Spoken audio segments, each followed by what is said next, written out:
Okay, looks like we're probably live. So today is day 7 of my series of raising funds for world domination. So I've been soliciting super chats to count as votes for the type of content I'm going to work on next. I've been thinking about what the roadmap. So my my N13 merits hearing is on May 26th. And I'm kind of thinking maybe I'll just do I'll continue the series up until then or whatnot, and I'll probably use the daytimes to I may actually work on some of the like cinematic shorts. I don't know if I'll get into any long form scripted content for a while, but I also haven't worked on the block mining simulation game for a while, so I'll maybe try to make a little bit of progress each day on that on stream. And someone already voted for more coding streams, so I guess that'll be satisfied. And then maybe during the day I can try to work on some more cinematic shorts. Those are I have lots of ideas for kind of quick little shorts. But otherwise, yeah. And actually, there was one idea. I mean, I have so many ideas for content, but only so little time to actually produce it. We got our first chatter of the day. Hayu says, "Hi, how's it going?"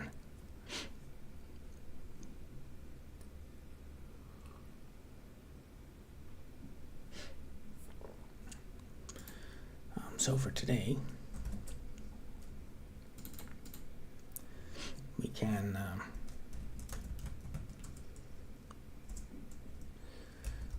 let's make a new folder for our daily work. We're in May now. How the time flies.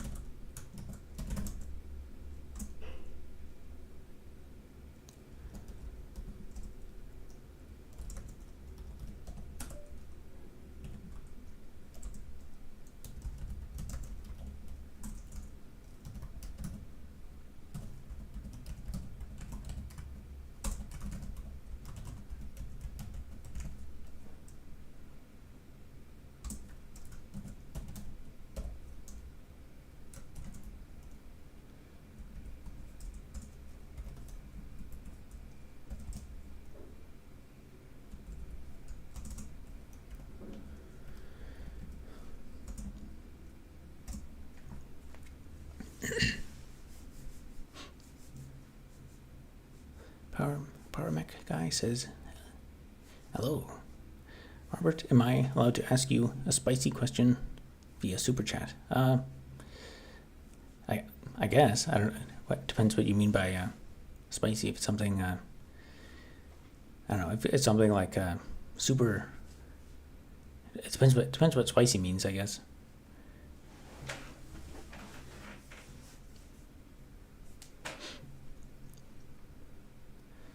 Is it like a bannable spicy thing, or?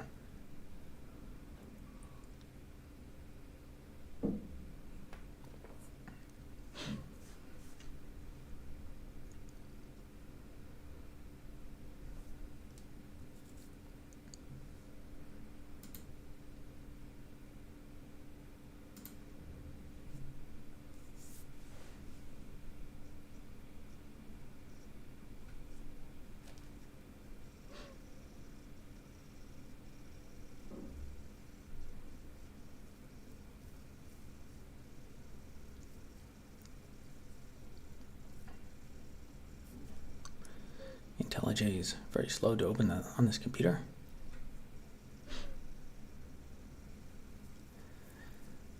I don't have that information.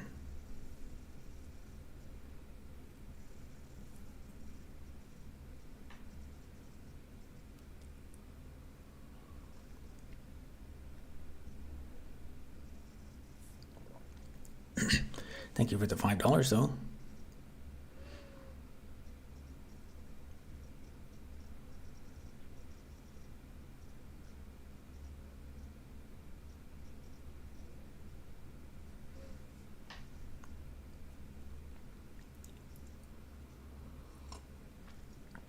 bro.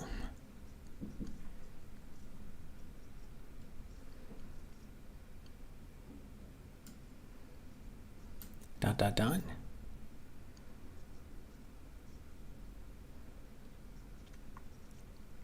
Now let's see. I'm gonna have to set up the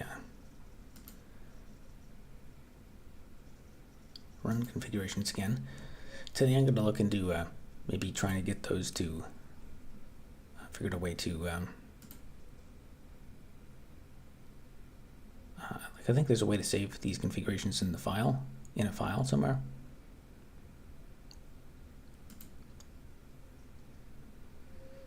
Oh, actually I gotta open the right project.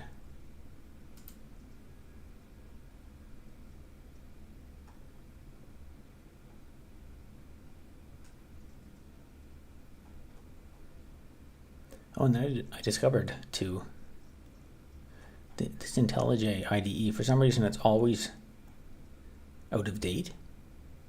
You have to refresh to get your folder to show up.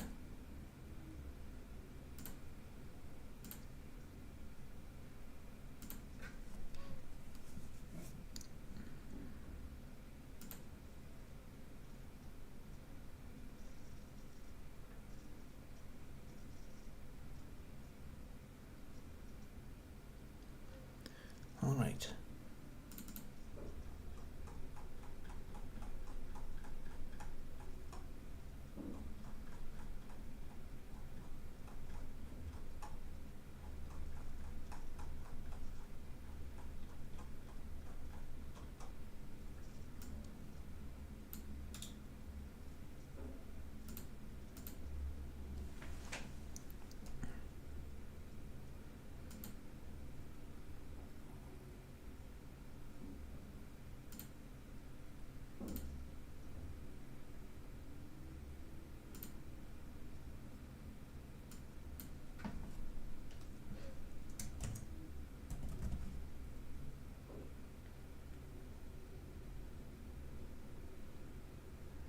Now I tried this before and it didn't seem to do anything.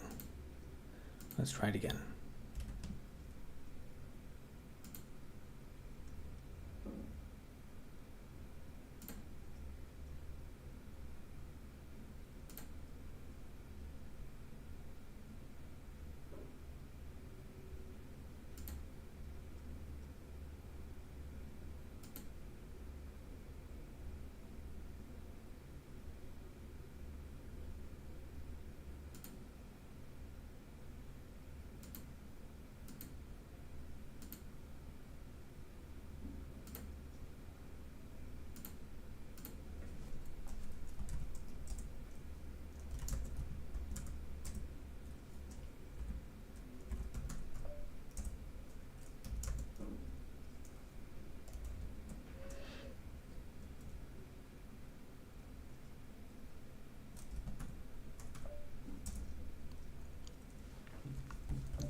Okay, so I can use these. I can just save these things to automatically run it.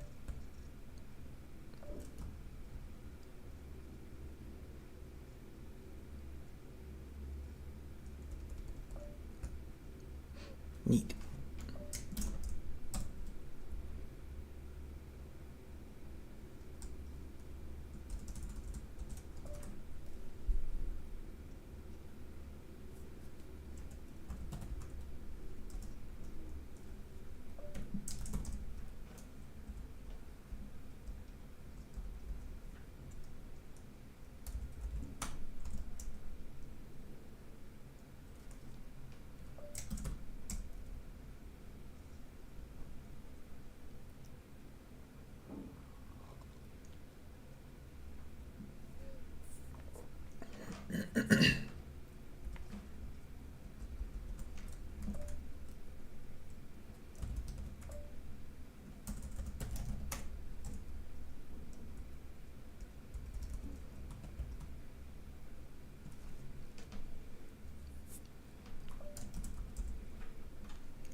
Now let's set up the other config.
Wonder how portable this is. Well, this will be if I save these.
What made you want to get into programming? What was the first computer you ever had? The first computer I ever had was my parents' computer back in the day. I started out playing Age of Empires 2, which I referenced in my last video. I guess I back in those days I just thought computers were interesting, and I was in middle school and I knew the concept of computer programming existed, and I wanted to learn how. I think I started from playing games. I was like, I want to make games. So back in those days I downloaded like all these mods and stuff to try and like change the behavior of Age of Empires, and I was always like opening the game files in like Notepad and stuff, trying to edit them, trying to like control how it behaved. And then I remember I got into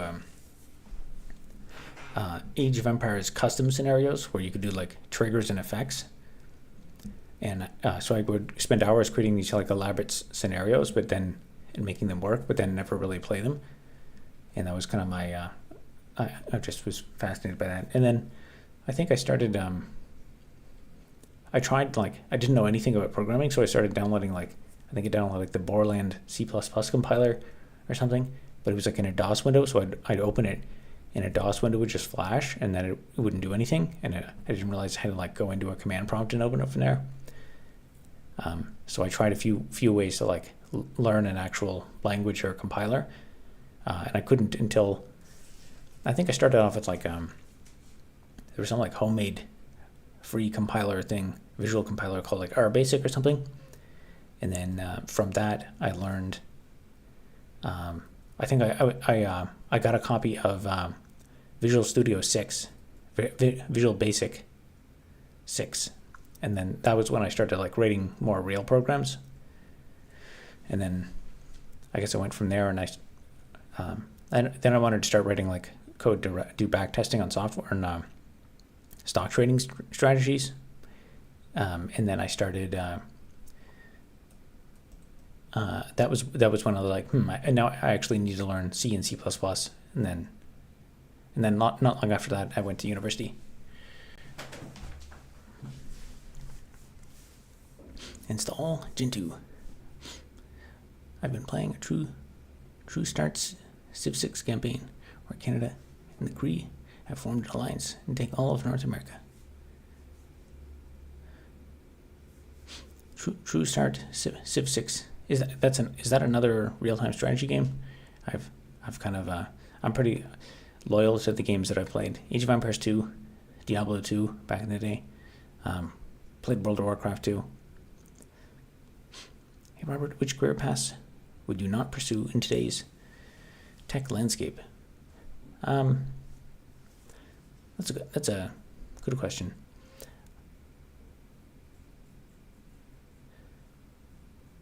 Probably like any ones where there's lots of competition, like probably just like the, some generic like diploma, like IT, IT call center kind of thing, where some of that's probably going to be automated with AI. There's probably like a lot of people competing for those entry-level jobs.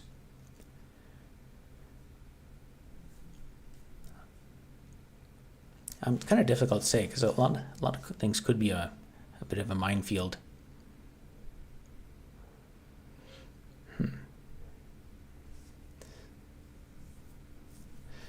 Yeah, I mean, off the top of my head, I think anything in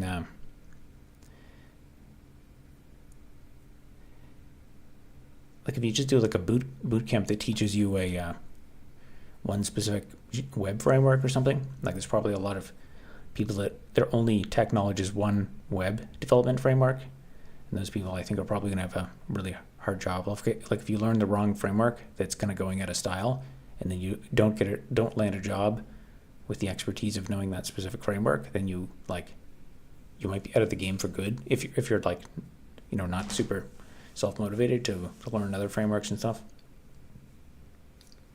Because the best case scenario is you just learn like one framework, one language or something, and you can get a job and kind of develop your learn on the job, just get more familiar with everything there.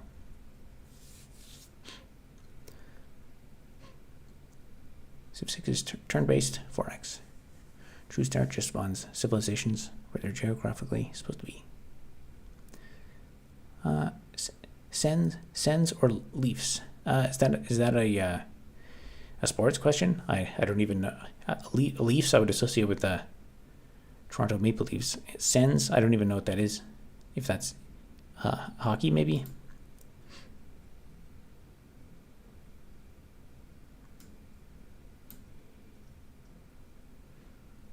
Ottawa Senators. I've never heard of Ottawa Senators in my life.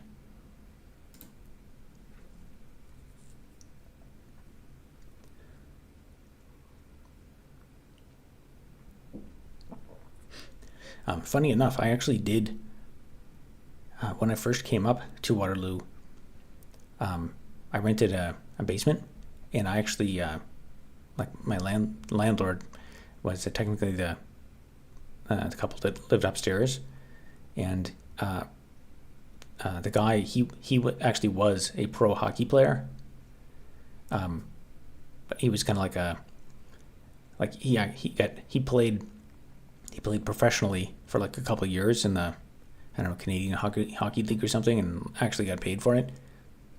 He didn't make a lot of money, but like that still puts you in, top 0.1% or whatever.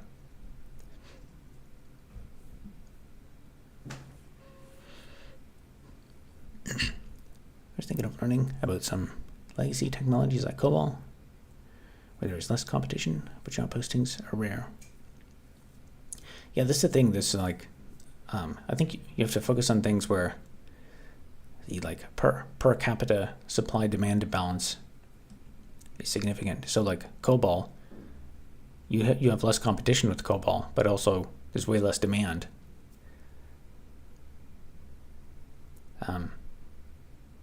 Yeah, I mean, I can't even imagine anyone starting a new project in COBOL today. Anything where you would be doing COBOL would, I assume, be like migrating or maintaining a legacy system. I think Palisade from Waterloo is trying to buy a hockey team for either Waterloo or Hamilton. Neat. I don't keep up on any hockey stuff at all.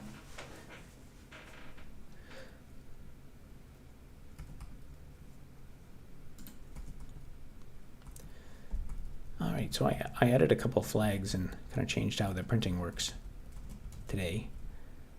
I just kind of tried to formalize the changes I made last night. So actually, it looks like it's working today.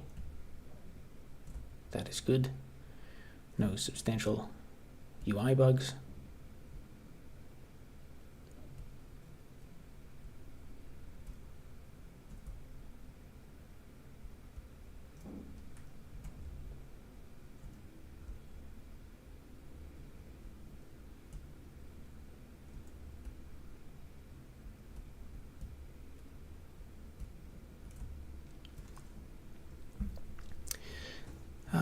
what microphone and audio interface do you use?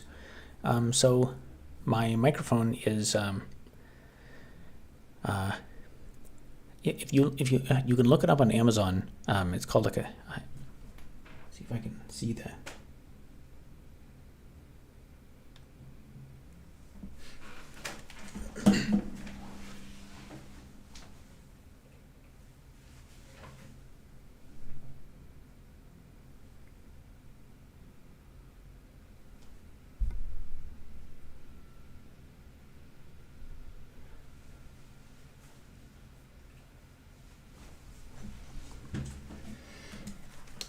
I can't quite see the number on it, but it's like a newer.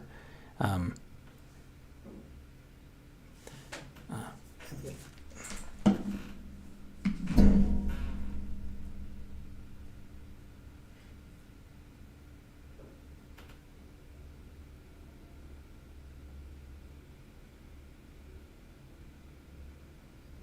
trying to get a light.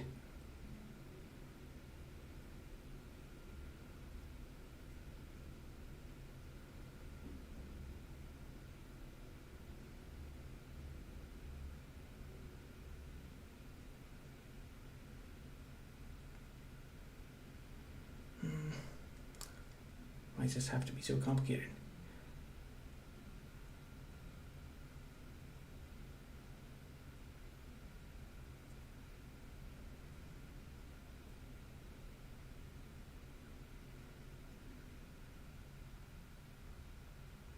Settings.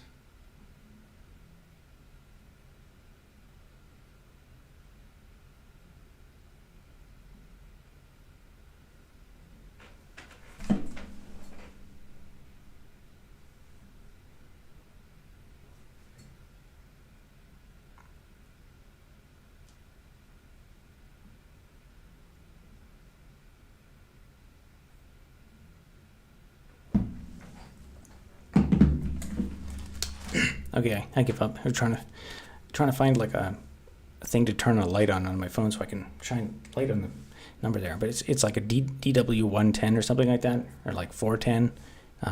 It's a NEEWER for the microphone, and the preamp that it's connected to is a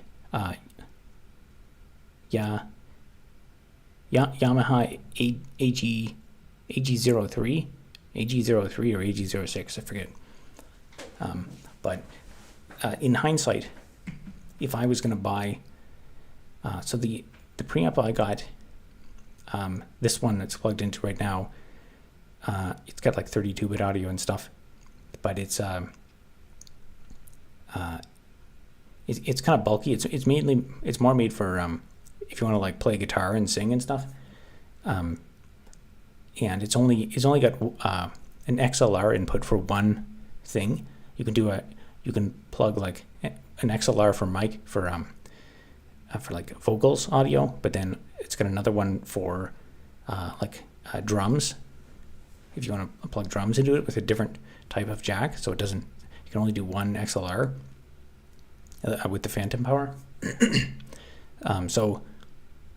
I think a pretty good. If you're okay with spending a few $100 on one, you can get a Zoom. I think it's a Zoom F4. I actually got one of those as well. That's what the last video I filmed with that, and that one has 32-bit audio. That one's about $400, but it supports it's like the software on it's like way better. I think you can do like stereo audio. I believe I haven't tested it yet, but it's got 32-bit audio, and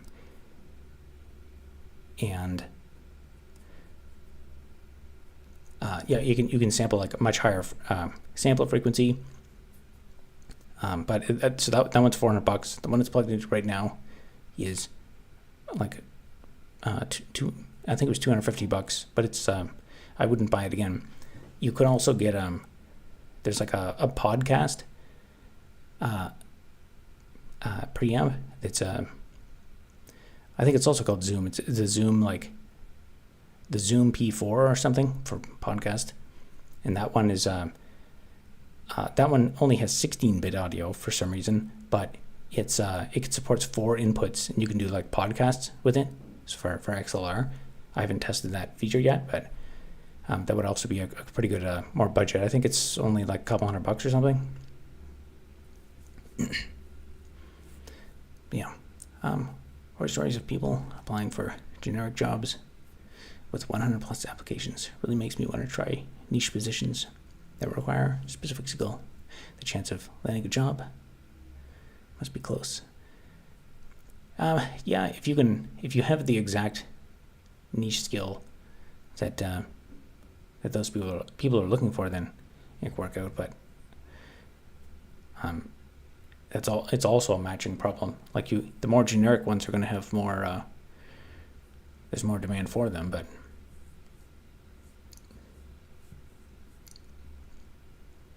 what's your favorite place to eat?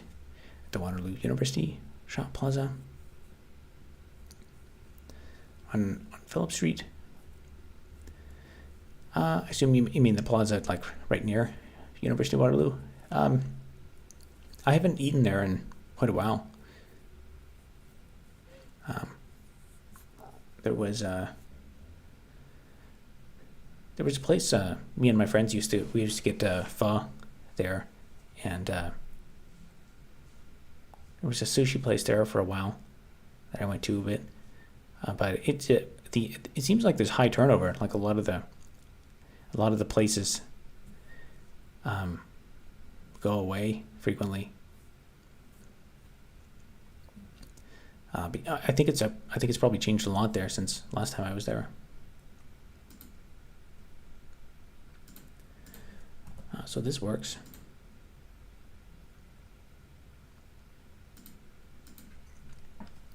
Heard COVID did a number.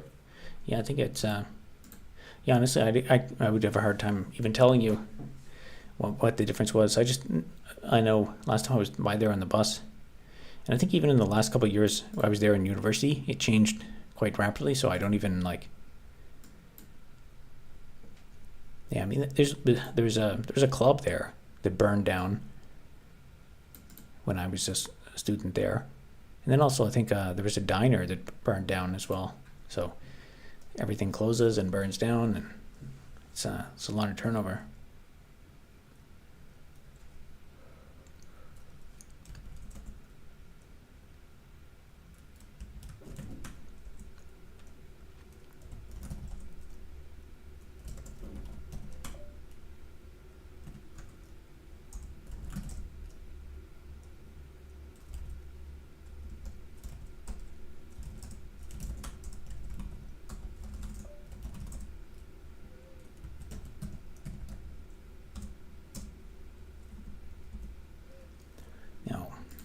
I think one of the next things I might take a look at is,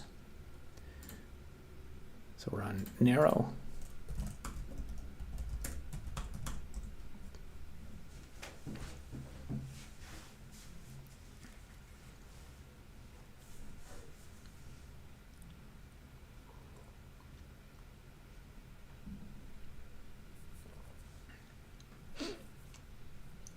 So there was an issue. So we're in, oh wait, did I activate screen yet?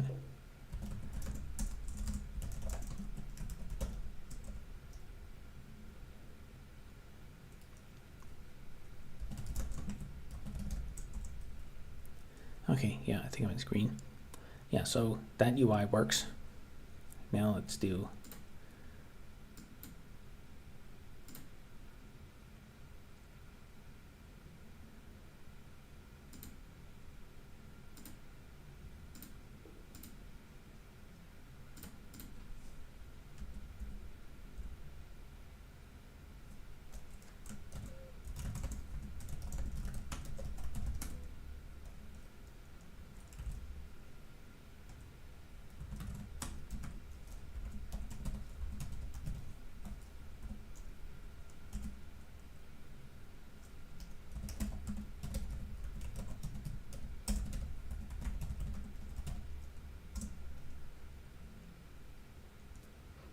okay, that's broken.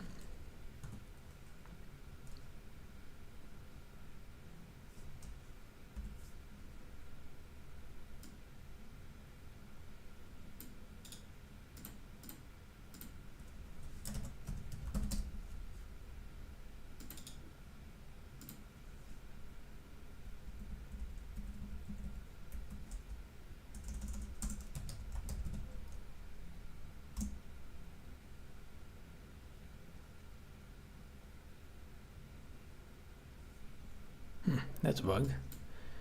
That didn't go away. Interesting.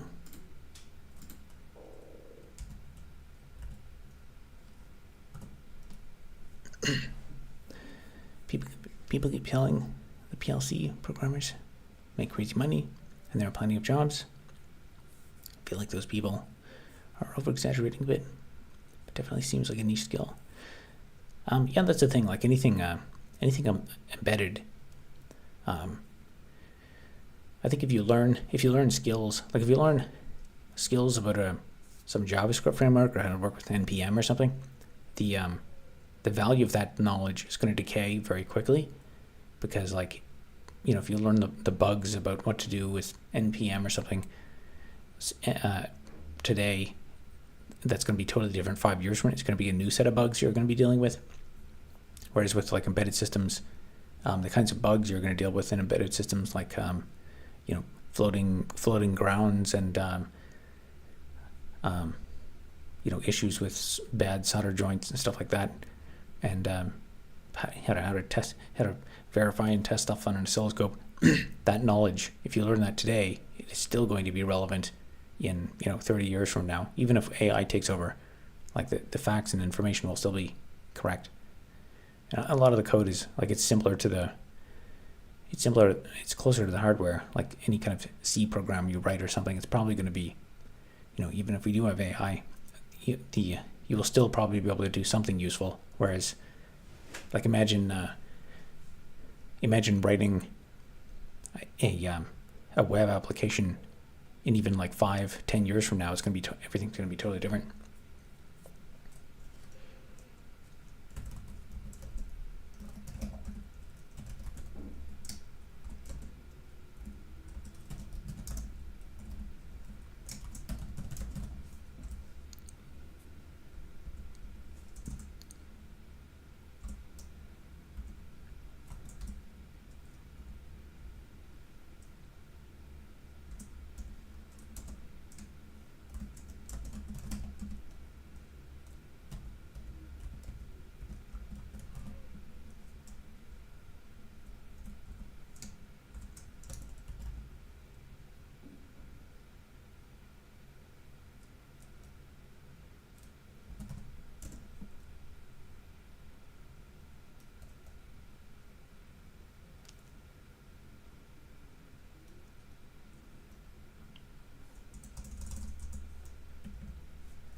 Casual Vim Enjoyer says, "Hello, Robert. How's it going? Casual Vim Enjoyer. I hope that you enjoy my use of Vim diff."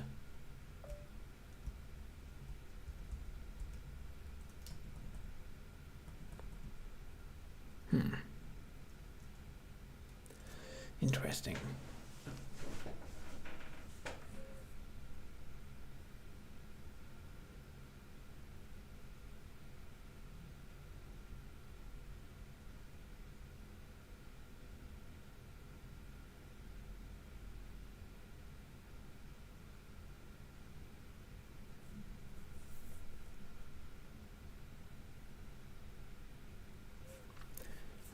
Wonder why that's sorted differently.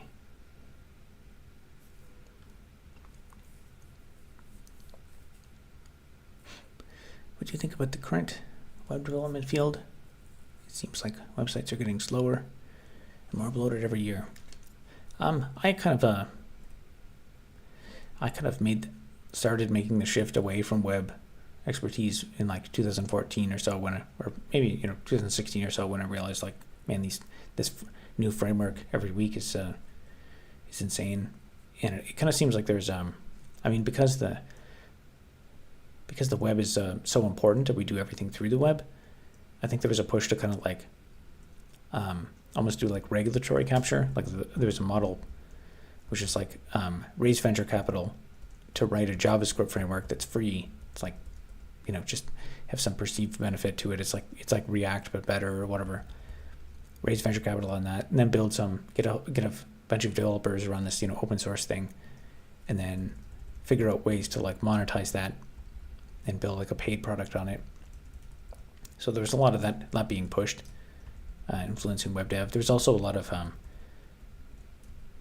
if you spend much time, it's probably not super apparent with like most of the regular web, but if you ever looked into like Google AMP and like how to comply with AMP, it became pretty clear that Google was like, I think Google's 4D chess move was cut to almost like I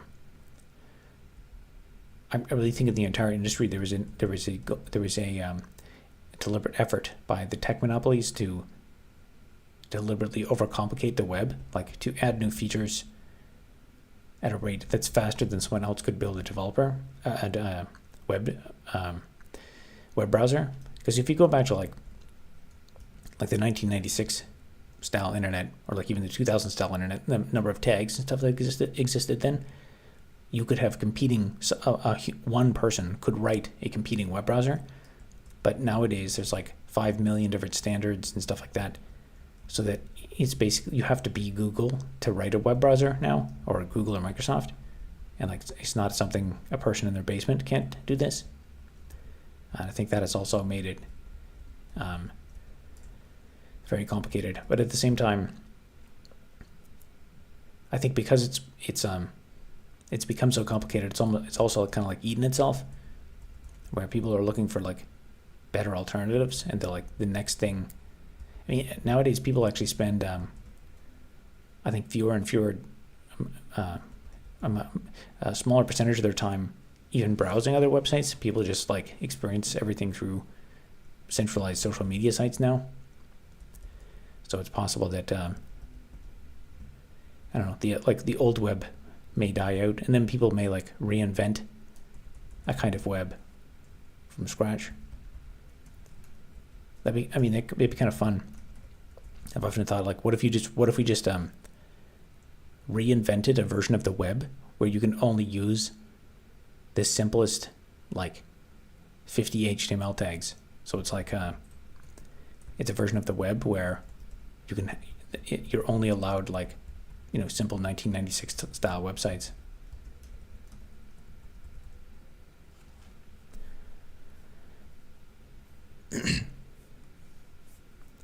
Make the website in WebAssembly.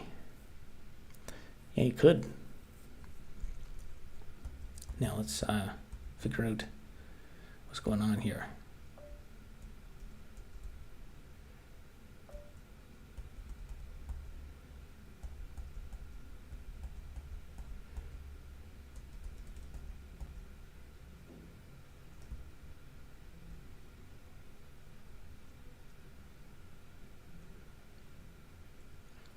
So in GNU Screen, those have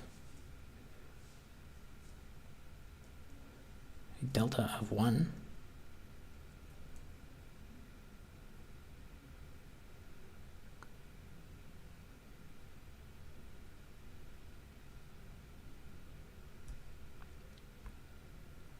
But in this, they have a delta of 2.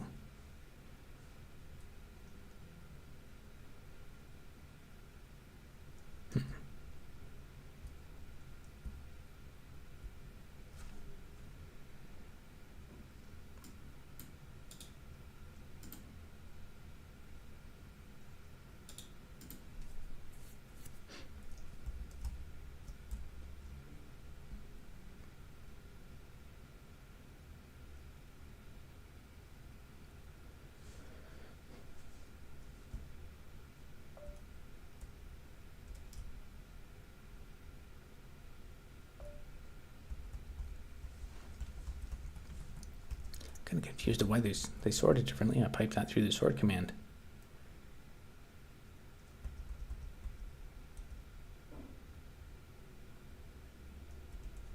I guess maybe these all have the same sort comparison.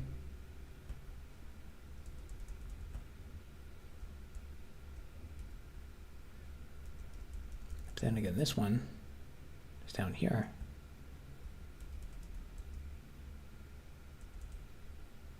Huh. Have you considered streaming on Twitch as well? I've considered it. I have not. I've not even tried to stream on Twitch yet. I'd have to think about like. It becomes.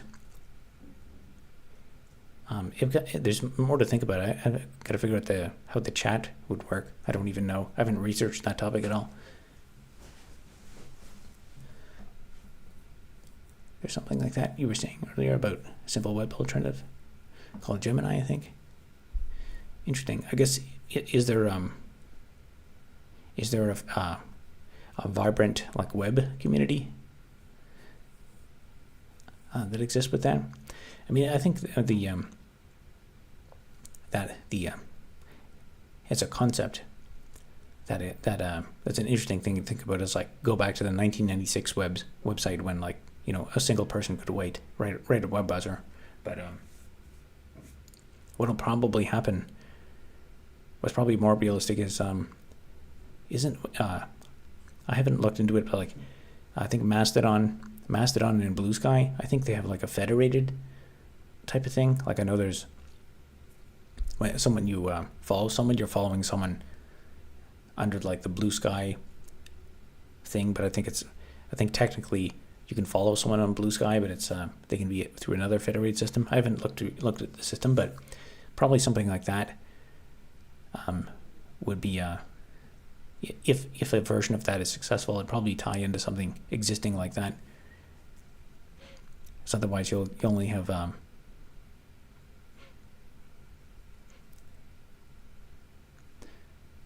yeah. So sorry, not aware of the community. Just remember having read about it. Yeah, that's the thing. Like if there's only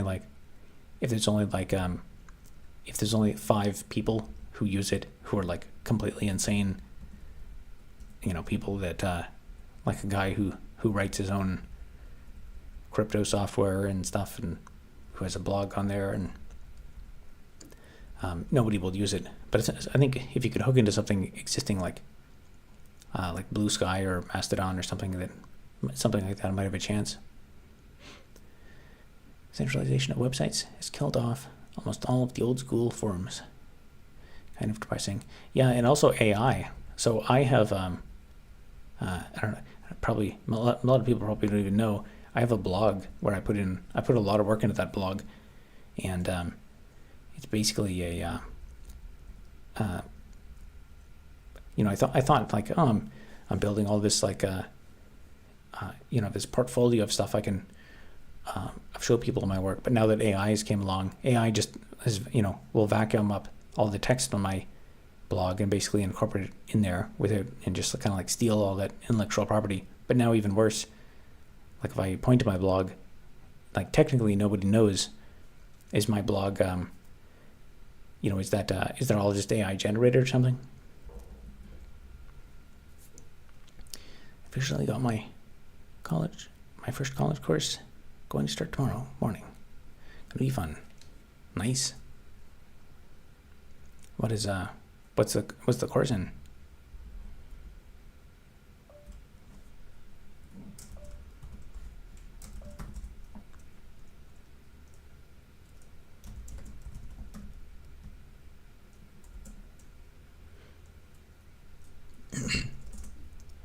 Have you ever asked an AI assistant who Robert Elder software is? I asked it to generate like an image of me. I asked Grok to generate an image of Robert Elder from the YouTube channel, Robert Elder software, and it gave me just like some random guy. It would give like suggestions, or like it would give multiple options for the image, and it was just like a generic person. It was different every time. Something. Ethics in computer science. That's good. It's good to be ethical.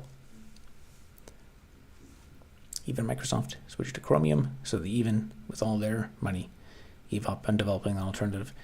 Yeah, and it's like the web has gotten so complicated for no reason. Like, I find like as it's gotten more complicated, it hasn't gotten better for the user.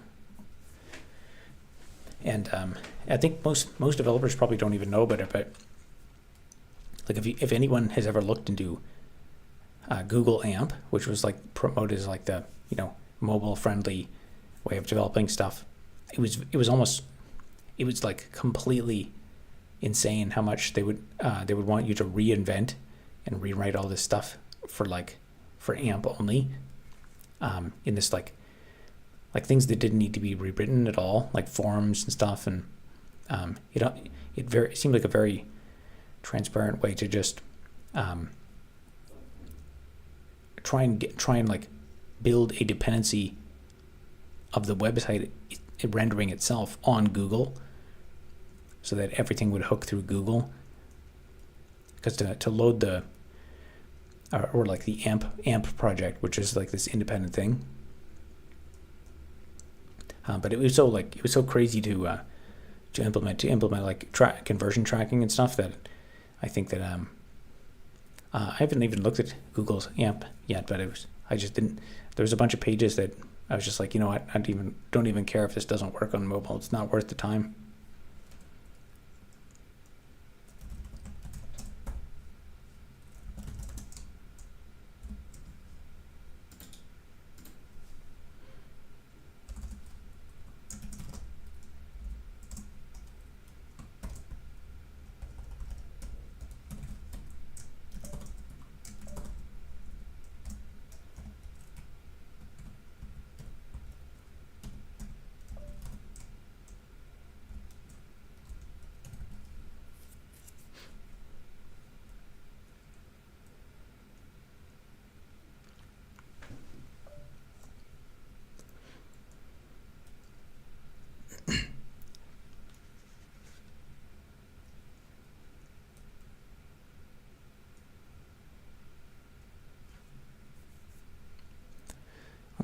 On Saturday, I will be crawling in an attic to pay for said college course.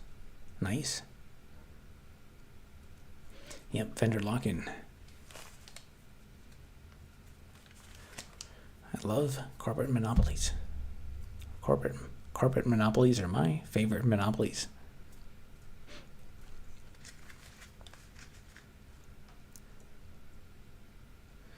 Seriously controlled monopolies like USPS is amazing, just for the sake of efficiency reasons. Yeah, I guess the whole postal system though was like losing money. I think in the U.S. and in Canada, mainly because of our duty to support the Universal Postal Union.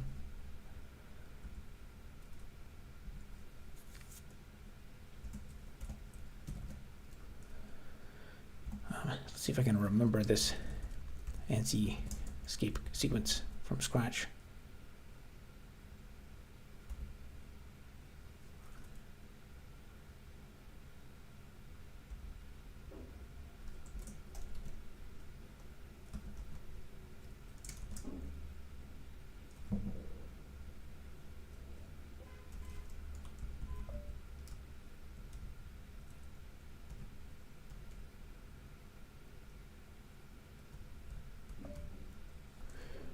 That might be it.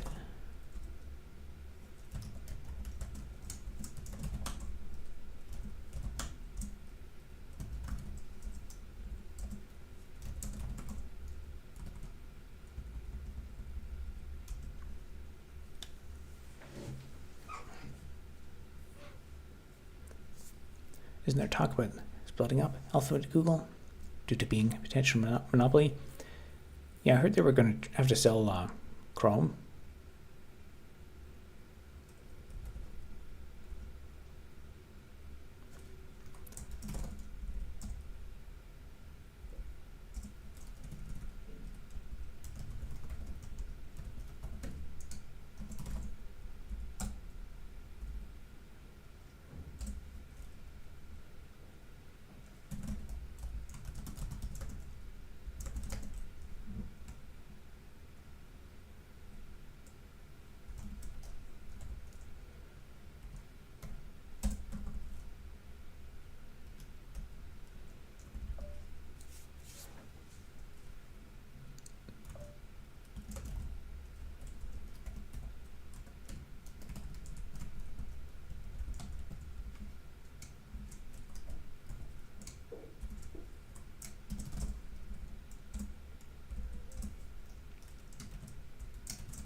more than talks. There are actions being taken right now. They are declared factually and legally speaking a monopoly.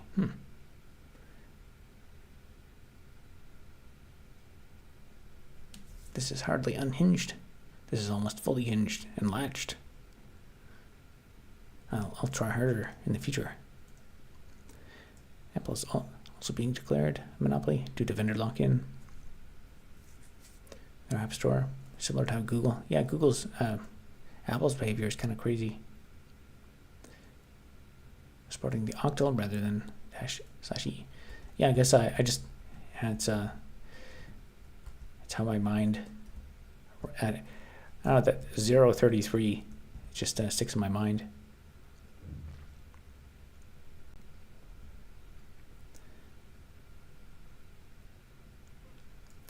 Robert, I'm going to Japan on a work trip. How do I ensure I am safe when impregnating many Japanese women? Well,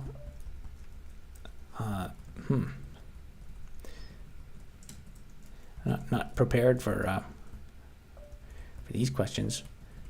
I guess you can just make sure to treat them with respect and take them all at a nice date.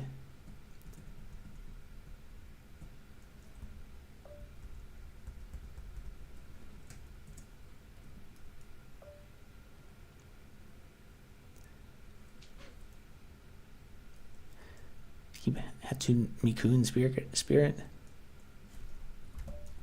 Yeah, I guess you can make sure you read up on Japanese culture.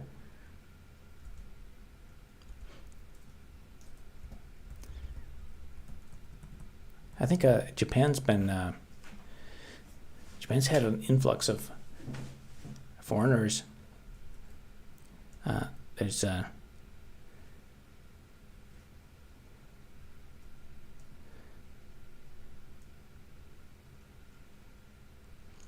yeah, Japan's had a lot of foreigners, especially like streamers and stuff, so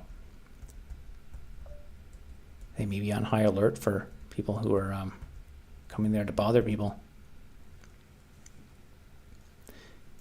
Electro Spectrum, member for 1 month. Last vid was 7 out of 7, banger. Keep it real. Thanks. I'm curious why the scale is out of 7.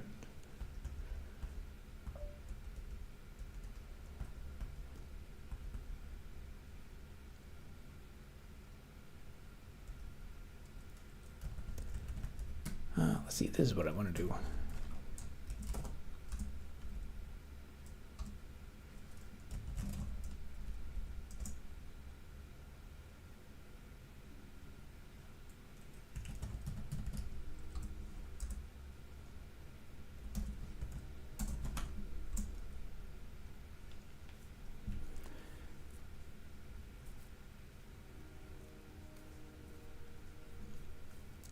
Seven is my favorite one-digit prime number.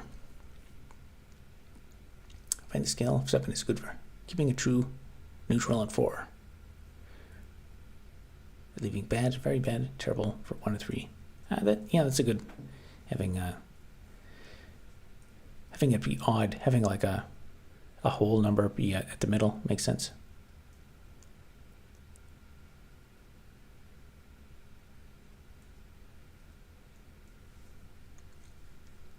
The exchange rate is slowly recovering. Is there any way I can hack my way into getting more yen for my dollars? I don't understand the exchange rates, but I know it involves computer. I don't know. I guess you can maybe you can start trading bonds.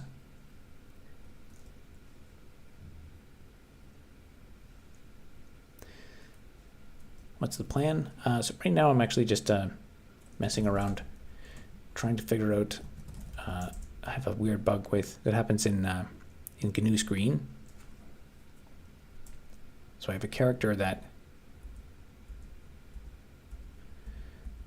it says it only takes up 1 space, but it doesn't, and it's lying to me.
It's weird. It's hard to, I guess I'm in screen now, so it's not rendering stuff. Well,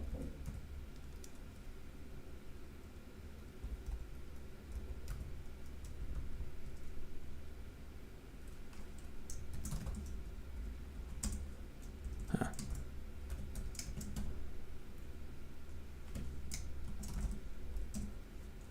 Huh.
Japan has a deflationary economy whilst we have an inflationary economy. It's best to trade from dollars to yen on an as-needed basis. It's hard to, it's trading macroeconomics is hard. I have nothing to contribute. How do you feel about AI-assisted programming? I have it's probably almost a year ago now. I did play around with ChatGPT to get some ideas on how, or just like to experiment with the technology. There were cases where it did seem impressive, but at that time it didn't seem like good enough to use for anything. But I've not actually tested vibe coding. But that's one of the reasons why I'm actually using an IDE is just to kind of get back into. I'm not sure if IntelliJ IDEA actually has any AI tools, but I'm sure eventually it'll get some into it, and then I'll probably experiment with it. But I don't have a lot to say on it. What draws you toward terminal instead of some graphics API for this project? I'd say like what has historically drawn me to terminal in general, like historically, has been the terminal is just it's a more low fidelity way to get stuff done. So if you want to, the kind of like lowest fidelity way you would automate stuff is with the command line. Whereas when you write an application, like, 60, possibly 90% of the code is actually writing a user interface, like buttons and all that kind of stuff. So that's one of the main reasons. And for this, the success of this project, get people interested in it. All my content, it's about terminal stuff, and I think it makes sense, given that my existing audience is interested in terminal. So that, and I think it also just makes sense because, ironically, I'm working now with trying to iron out some user interface bugs with the terminal, but I think that the number of things, the complexity of writing a user interface for the terminal is definitely less than it is writing it for something else. And then also, I think I could maybe think about, once I could get this a bit more polished, I could think about this as like a backend, and then I can just I could even maybe use AI. I could experiment with AI to generate like the textures and things, so that could make it like, I could potentially have a lot of new visual features pretty quickly. Love your streams, that sense of humor. It's a great background as I work my own stuff. However, I eagerly anticipate your premiere of unhinged behavior. as you've stated yourself, would be popular. Yeah, it's a tough call. It's difficult to do well because everyone wants to go on the internet and say like, hey, look at this strange person behaving, this video of this strange person. Everyone likes to watch that. You can always trade your dignity for views, but that's not always a good thing. And there's a difficult balance to walk. An economic model based on a monetary system can never be successful if it cannot measure actor competence and is open to third-party influence. There's a lot to unpack in that statement. Yeah, I mean, there's all kinds of questions about like governments interfering in other governments' economies and governments conspiring to hold bonds and sell them and dump them and stuff. I would say that a good woman is ideally 5 out of 7. But if there is a woman that I am with that is 3 to 7, I'm not going to run away.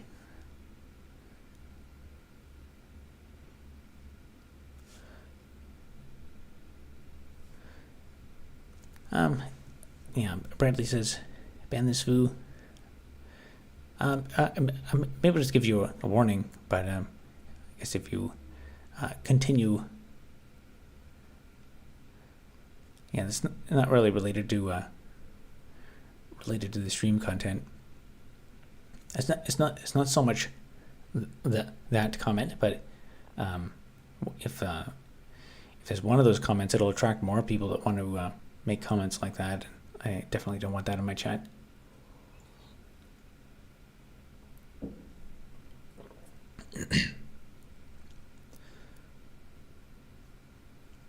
Inflation just raised by 3% in Japan. Get back to your macro class. Yeah, I don't know much about Japan's economic situation, but I know they've had some economic turmoil recently. Also, I suggest using ZLJ rather than Tmux or Screen, as it is a standardized WASM renderer. I made the switch to Tmux. I could. Some of the stuff I've been messing around with tonight is just figuring out like getting the terminal with the character width consistency correct, because there's even in like going into Tmux, there's like a whole new set of bugs I had to figure out with going from GNOME terminal to Tmux, and then GNU Screen is different.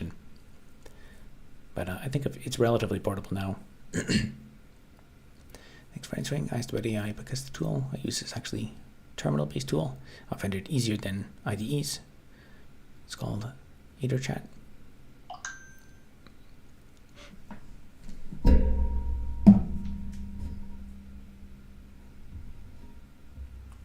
Oh, spam from Google.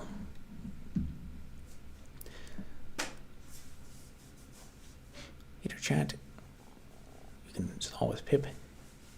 EtherChat guides the user towards better AI practices because it encourages to attach the right files to the context window, as well as anywhere else for web docs. Okay, the stream is my favorite stream. I'm spamming this to my friends. If you ban me, I swear to God, I feel a little worse. Okay, sorry, I thought you were the Mr. Wizard.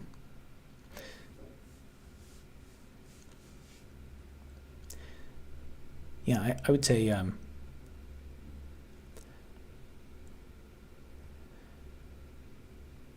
that kind of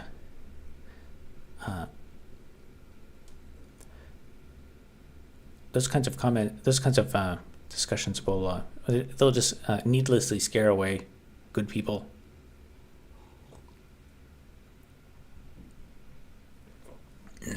So when are we all moving to that Canadian island way up north?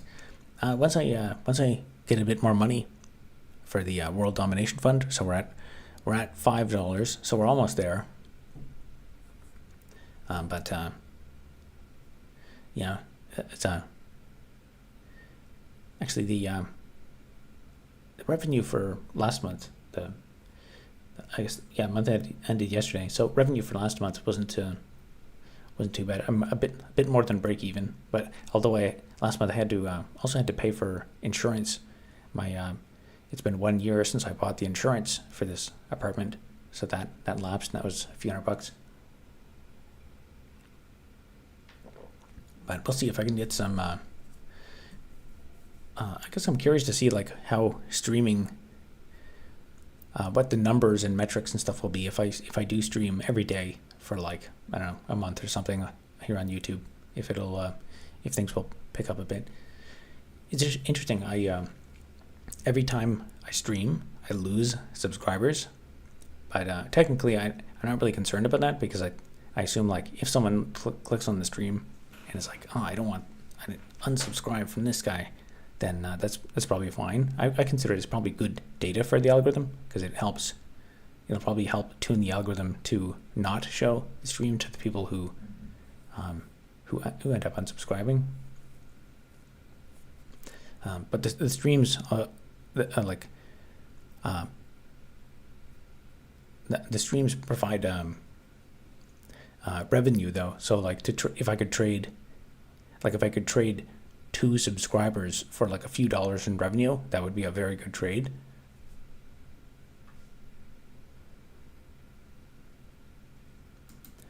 Okay, let me think.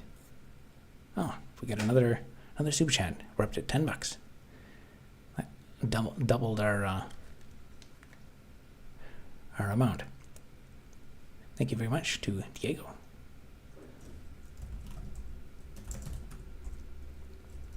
Now, if I can figure out what's going on with this thing. So we're in wide mode.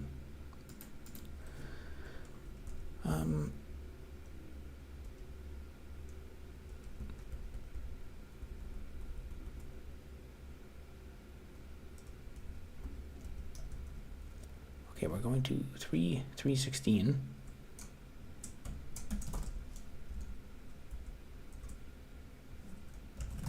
Why is it on a different line?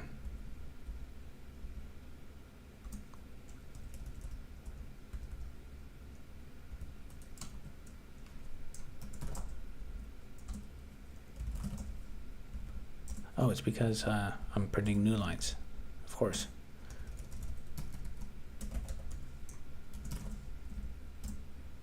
Yes, that's why.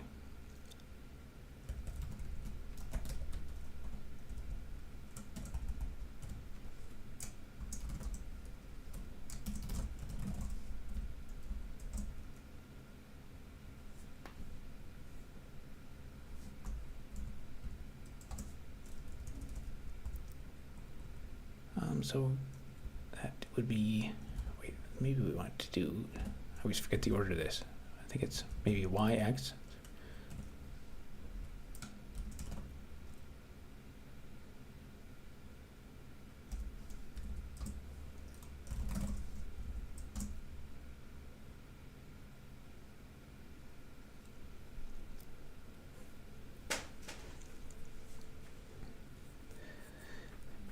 Robert, do you realize we can't grow any food up there? We'll use some advanced technology. We'll build some. Yeah, I mean, I don't know. Maybe I'll have to. Yeah, I mean, that'd be actually kind of like a fun, just like a fun nonsense stream idea. Do like an actual sit down and actually like, plan a, fantasy like a futuristic cyberpunk city on up on Axel Heiberg, but it's all powered by like renewable wind energy and stuff. And there's all kinds of it's like all the hackers get together in the world and go up there and build a new society with renewables and stuff. I mean, you're right. It's economically, the amount of the energy input required to maintain a civilization there would be massive. It would make it'd be like 10 times more efficient to do things in like California.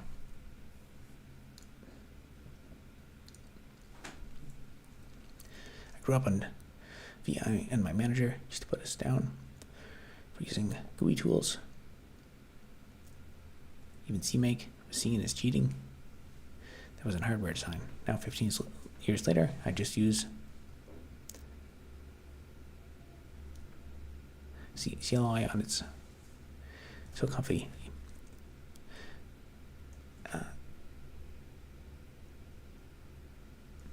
CLION, is that a piece of software, or is that CLI space ON?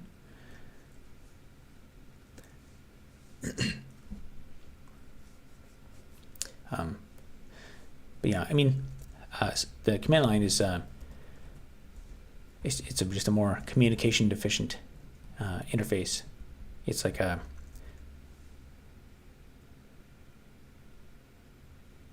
CL. Oh, okay. Client is JetBrains. Okay, C++ ID. Yeah, I've never used it. Yeah, I prefer to use command line stuff. I like it because specifically if you're doing stuff on other computers a lot, if you do DevOps, I think it's pretty natural to use CLI because you're always doing things over SSH, and like technically you can do X forwarding and stuff, but if you were SSH in like a headless server or something, you can't use an IDE. I mean, you could like install some software to set up like an X server on it and forward and stuff, but thoughts on that new Kanye? I have no thoughts on that subject. Do some fishing. Yeah, there are fish up there, but the ice is. I think there's actually only like several weeks of clear water, so the fishing season would be pretty brief though. Just mine and enrich some uranium. Yeah, nuclear power would be a good candidate for up there. I mean, it would be if you're going to have like a civilization in like caves and tunnels, that place would be a good candidate.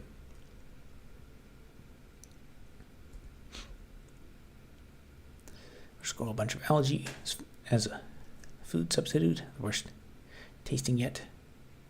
Most energy efficient. We could eat bugs, and then we could own nothing and be happy. Do you have other figures in your collection, or other than that Miku? No, I actually I just bought that one. As like a business, as a business development thing, you have to just experiment with stuff. So I think it was like $70 or something. All that was in. So I can't remember exactly how much I paid on it. It was expensive. It was like $60 or something. And then I also had to pay customs on it. And then when it got here, it was broken. So I had to actually like drill into it with my drill press and like put a little like screw in it and glue it and stuff. So it was a lot of work to. And then also that was when I don't know if you saw my post about FedEx. That was when FedEx called me 5 times. They're like, you have a package. Come over here and pick up our package. Like, no, deliver it to me. And then a woman, I called support. I was like, I'm not going to this place. Deliver it to my place, to my house. And she called me like 2 or 3 more mornings.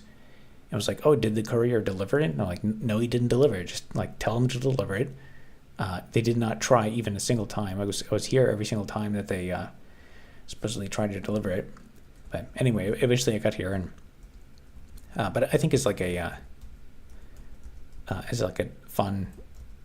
I mean, I've never watched an anime, and I think Japanese culture is neat and stuff. But for whatever reason, the interest in like anime and all anime figures and stuff like that. Like programming people go crazy for that stuff. So maybe I'll try just putting more of that into stuff randomly, because people like to see references to what they're interested in.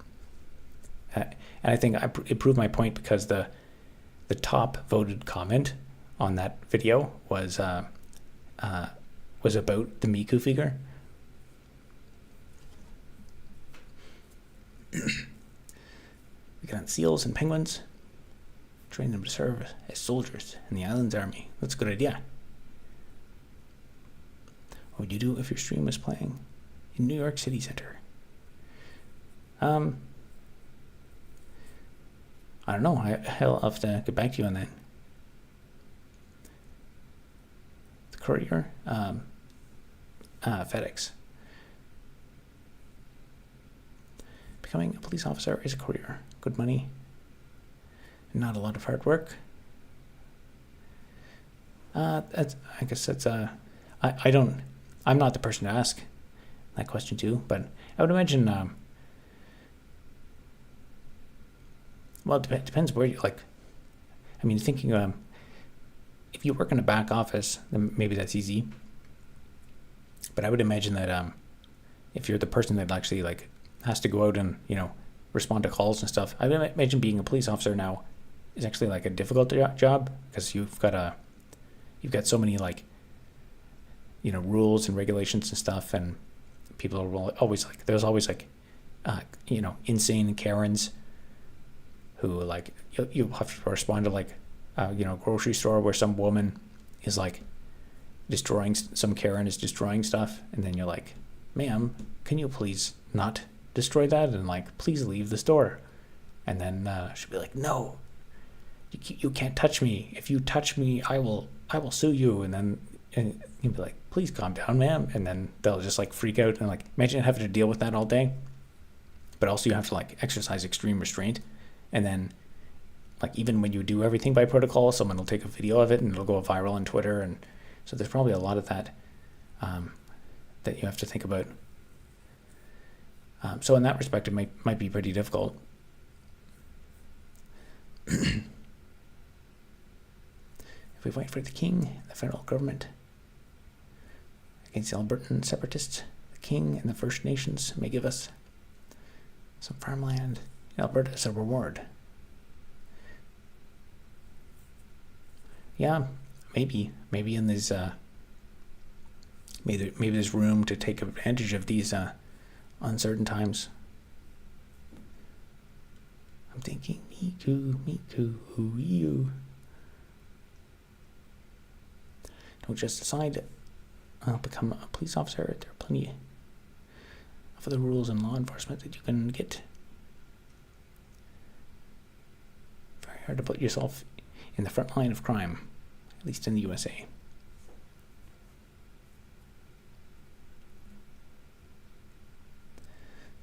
Yeah, I would imagine it's especially frustrating as a police officer here in Canada, where you have to go out and like you have to wrestle some crazy guy who's like doing violent crime, destroying stuff, and then he'll just mock you and be like, I'll be out of jail, I'll be out on bail in 24 hours, and they're right.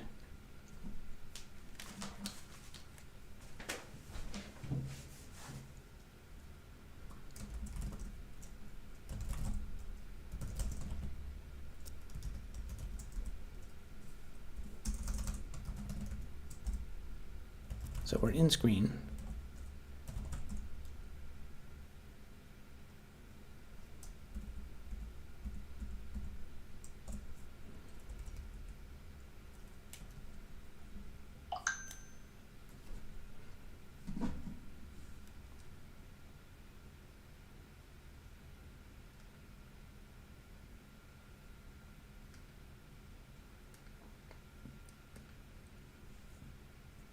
It's quite loud.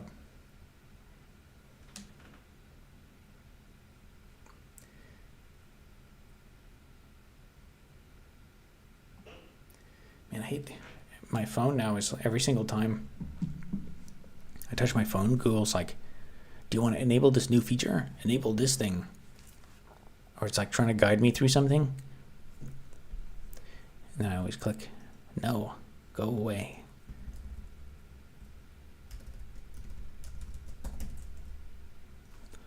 maybe that was the difference.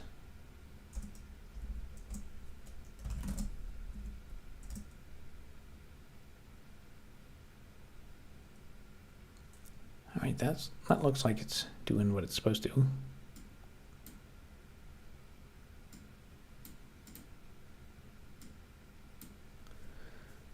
Let me think.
I think that'll work, maybe.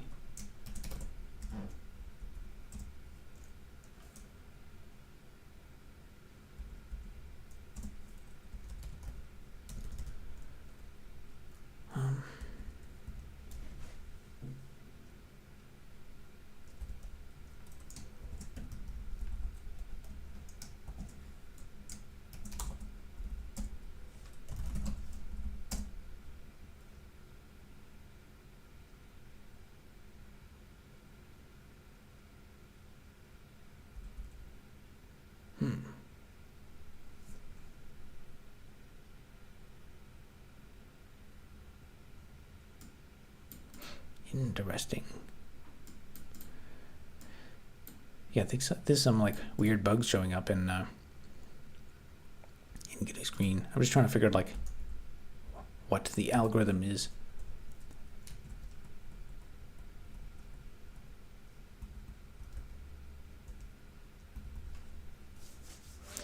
Here in California, our officers have to break the law to enforce the law half the time. Yeah, that's the problem. It's like when you're a police officer and you have to break the law to enforce the law, that makes your job very difficult. Specifically in my county, the officers will add additional charges with potentially planted evidence and contact district attorney to drop additional charges to make a slam dunk case. Otherwise, the system would let them out on bond to commit more crimes. Yeah, that's I mean, that's not a great situation to be in, where you have to like, you know, do illegal thing. You have to like, you know, commit evil acts for the greater good. It can quickly become a slippery slope. If I may plug EtherChat again. Would love it as a CLI guy. Is the way you use clear stuff. Every interaction with it is a atomic edit done by CLI, transforming your prompt. I'll keep it in mind. It's not my priority at the moment. I get recommended a lot of people recommend me trying a lot of stuff, and I always forget to.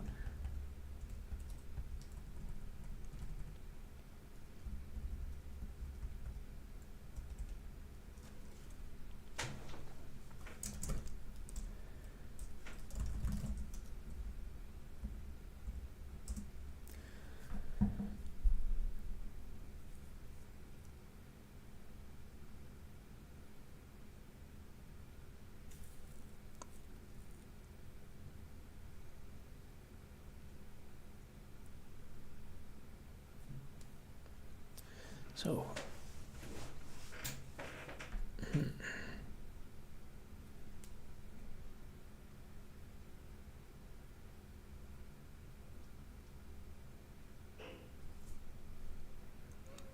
Yeah, this thing has some weird behavior.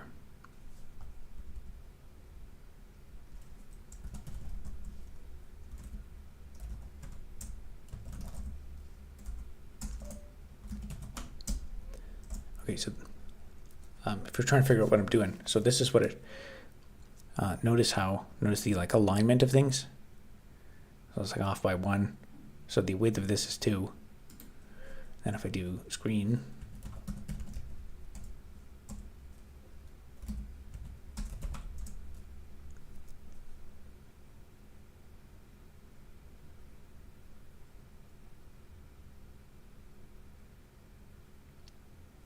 so this thing has a measured width of 1 in GNU Screen.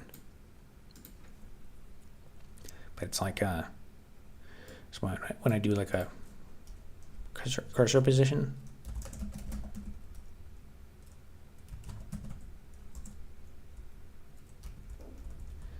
this thing, according to this, the delta x is 1, but it's obviously 2.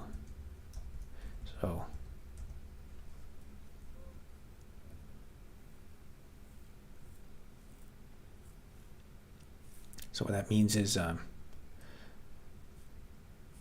that's like a case where you cannot rely. Oh, interesting. It's even like kind of weird in Vim. There's the comma appears there twice. Huh. Wow. Let me do that again. So I'll go into here.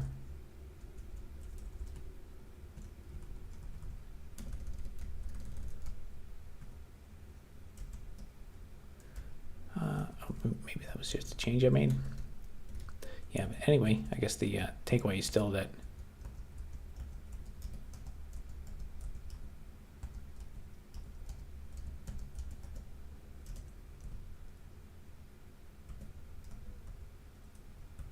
like it totally bugs out everything. So I just go to undo oldest change.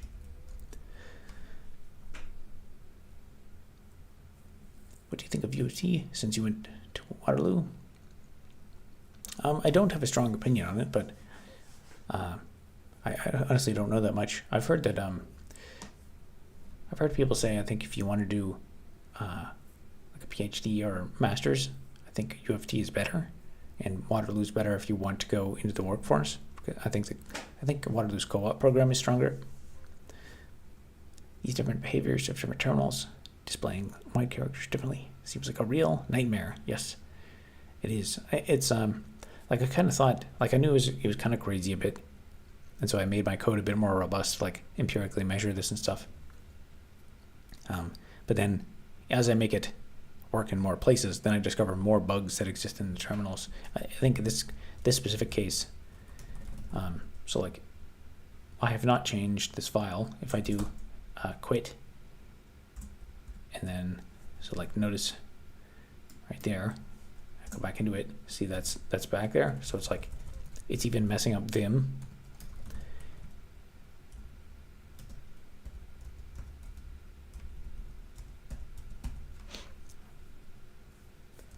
And then I've noticed, let's see, so if I go, so on W right now, so if I type, so if I try to delete that, and so X on the W, and then I go, let's go way over here, and then P, it pasted an I. So that means when I was over the W, I was actually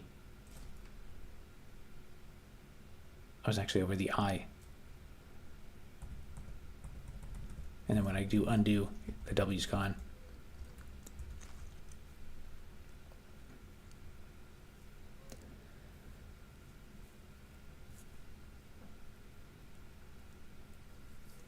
I've done some shady things, technically against the law, for the cops. I just smile and wave and they respect it. Oh, you don't want to admit to crimes on the internet.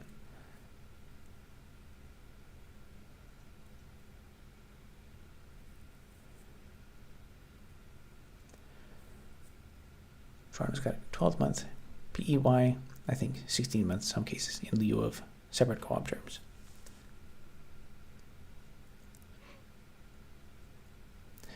PEY, I'm not familiar with that abbreviation, but I guess that sounds like it's like 12 months, 16-month long co-op terms, so I guess they cram it all into one. Yeah, I would be much more of a fan of what we did, which was 6 separate ones. I guess it is a bit more chaotic because you got to move all the time, but having the courses and stuff, like if you get stuck in a bad workplace, it's great to know you only have 4 months there. You can kind of stick it out.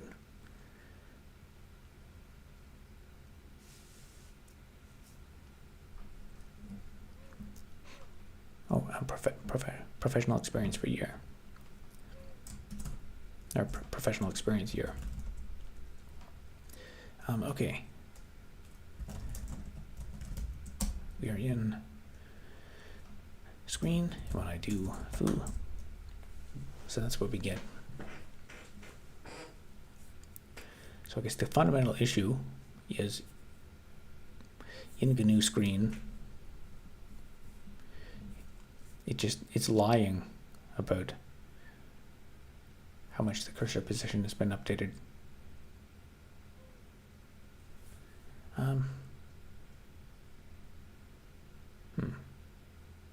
How would I even?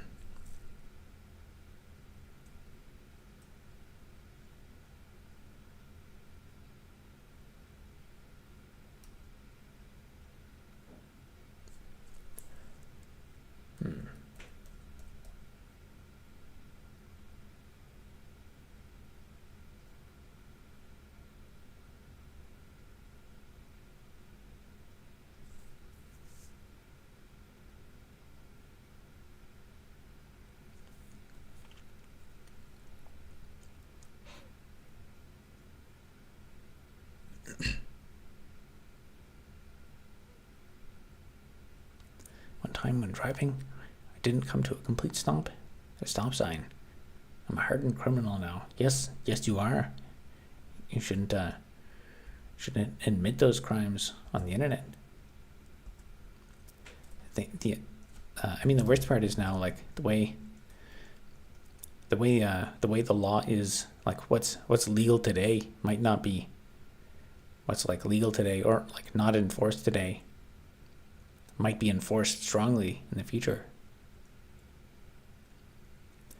That's why I think it's kind of interesting, like the prevalence of streaming and everything recorded.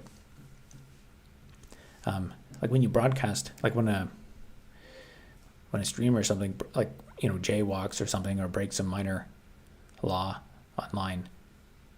Like in real life, people do that all the time, but online you can't be going around just breaking petty laws like that, because someone could rat you out for it, and then and it's also kind of like the police kind of they can't do nothing about it because they can't really, like, allowing that to stand is almost seen as like an endorsement.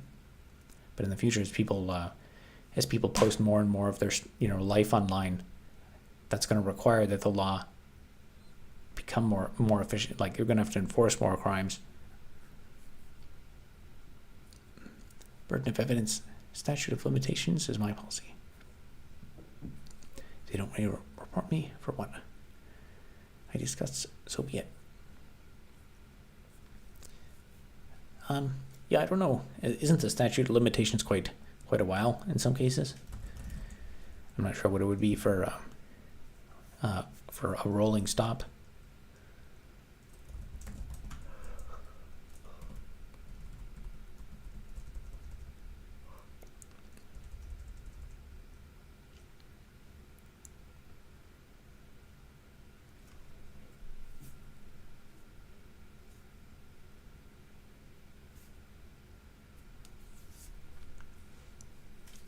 Depends on the type of law. That makes sense, I guess.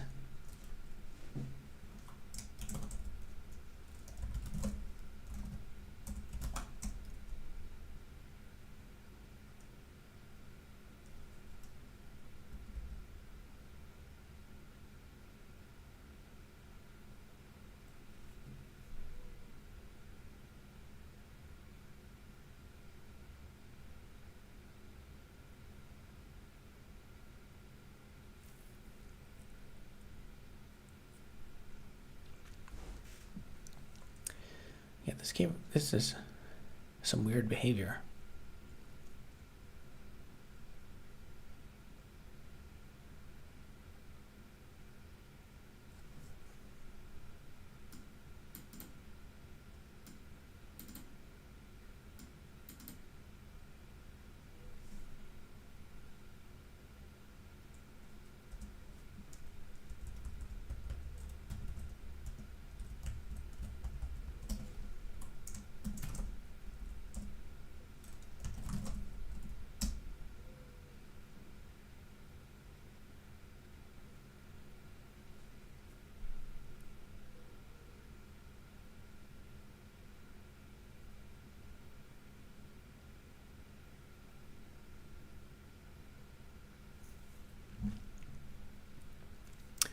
Rule of thumb is 4 years for minor infractions, 10 for larger things, 20 for worse things we don't talk about. Suba Lafendi says, "Good day, mate. How's it going?"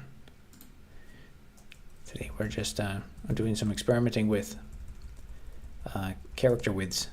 There's some weird bugs that occur in GNU Screen in wide mode, and I'm trying to figure out what exactly the bug is and maybe how to avoid it.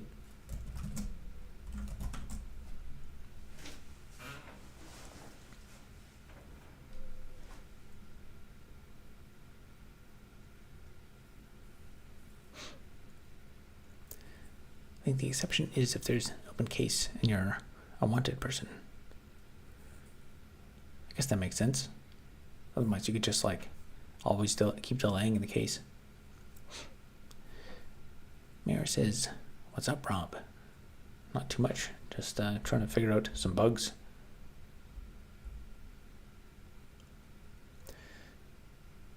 One step closer to world domination. But I'm tired. Have a good night.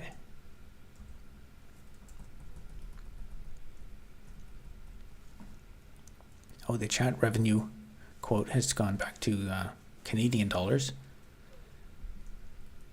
So there's the exchange rate. $10 US changes to 13.84 Canadian right now.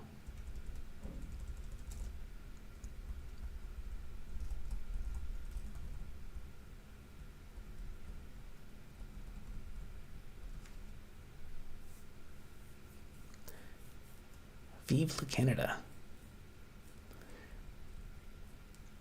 Yes, I hope Canada does prosper in the future, since that's the place I live.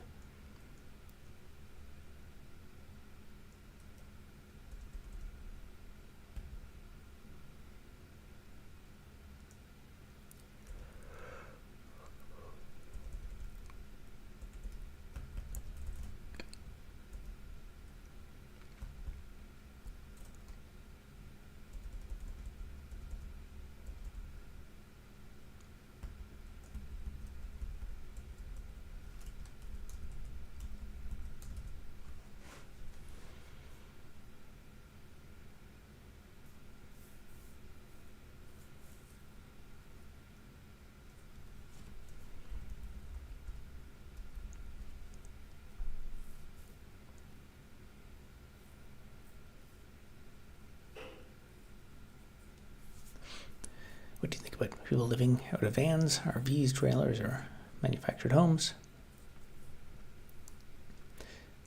I think, the category of living in manufactured homes versus vans, RVs, and trailers, that's a different, two different kinds of questions. But I know it's becoming a more popular thing. People are building, livable quarters in vehicles. There's a whole subculture of that on YouTube. Although it's not really it's not the ideal.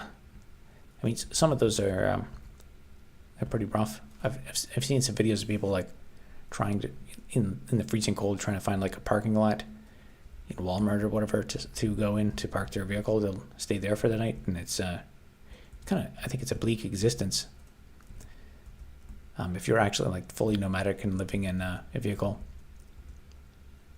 if you're doing it as like a road trip or something, I think that could be pretty fun. I mean, just like old school RVs, but I guess a lot of people are doing them on a super budget.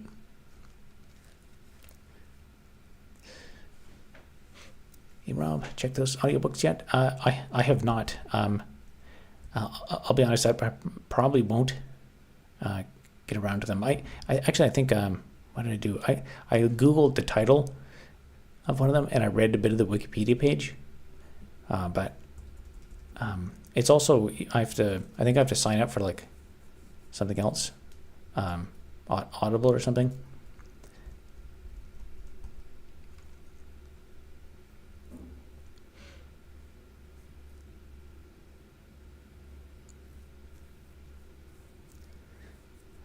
Yeah, I gotta go for the Cliff Notes version. There's too much. There's too many good podcasts and like YouTube videos and stuff. Like even what I do consume, I'm like, I gotta cut down on it.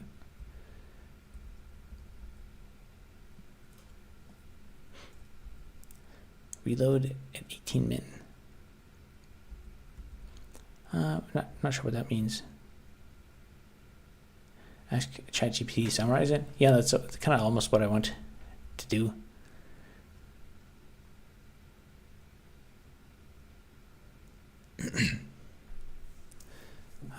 Probably chats. They're for Bradley, for everyone else. Well, people can read the chat, so I won't read through all that. You won't find this stuff on podcasts. Too controversial. Yeah, I don't know. There's just too much. I can get an idea of what's in there. I mean, there's it's also like from the Cliff Notes I read on Wikipedia. It seems it's very it's a very like a abstract model about. It's almost like a philosophical model. But personally, I think the things that interest me a bit more are the specific ones, the things that actually like if we want to actually change, improve society, affect these policies, and like unravel how some how things are happening today, like like the specifics of multifamily residential commercial real estate financing, like how all that stuff, like the existing laws and rules today for financing housing and stuff, and how the CMHC has specific programs for financing stuff. He doesn't offer solutions. Yeah, that's I want something a bit more actionable. Observations of the past. Yeah, I'll I tell you what I'll give you. I'll go back and I'll read the Wikipedia page again and think about it. Go to the back seats of my car, put it in an air mattress, took a road trip around the U.S., parking at Walmarts and truck stops. Yeah, for a road trip, it would be fun. Although, for the people who do that as like a lifestyle, like when we have no specific kind of objective, you're not going anywhere, and it's like the middle of winter. It's pretty rough. If you use transit, throw earbuds in during transit. I actually don't use transit very much. I'm pretty much just here, and I guess I go for runs and stuff, but it's not really. I basically never listen to music or anything when I run.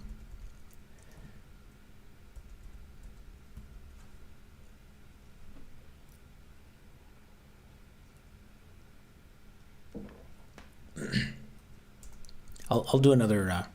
I'll do some other like Cliff Notes reviews. I mean, there's just way too much of that stuff. There's like tons of. There's tons of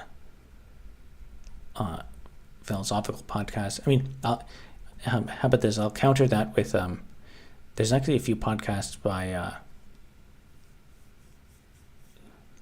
who is it? I don't even remember his name. there's a few that have been talking about like how the money laundering happens with like drug cartels and stuff. And there's a guy who apparently he used to be for the NSA. He used to work for the NSA, and then he ended up joining some of these criminal organizations and that was his cover. And he participated in a bunch of stuff and like learned how banks do money. Like would try to get to flip people at banks to do money laundering for him, and involved in this like super, spy level stuff. It was quite interesting. That's on YouTube.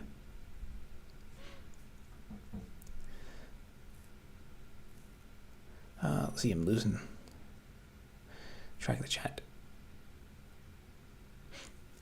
What I like about the whole vehicle living thing is that you can get a month-long job at a different city, for example. Get a free hotel room.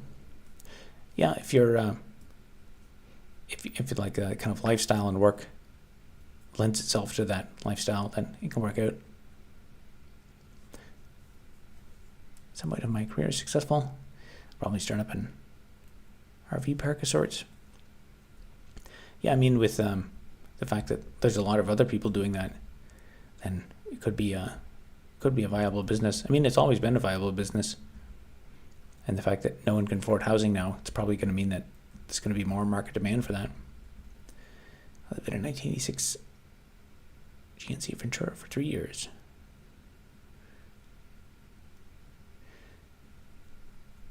Yeah, inconvenient. I'm a fan of your videos. Oh, I think I forgot to Skeezy B. I forgot to acknowledge your hi there. I'm a fan of your videos. Thanks for making them.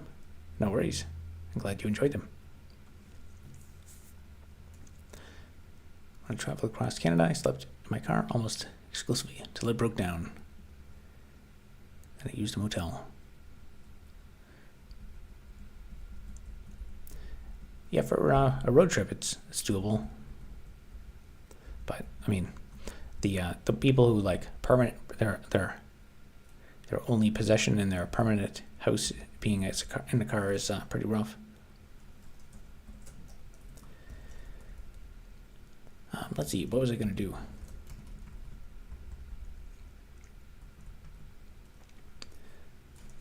I need to figure out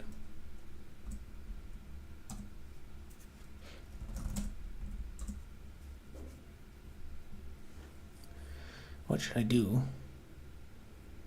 about this issue.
That is interesting.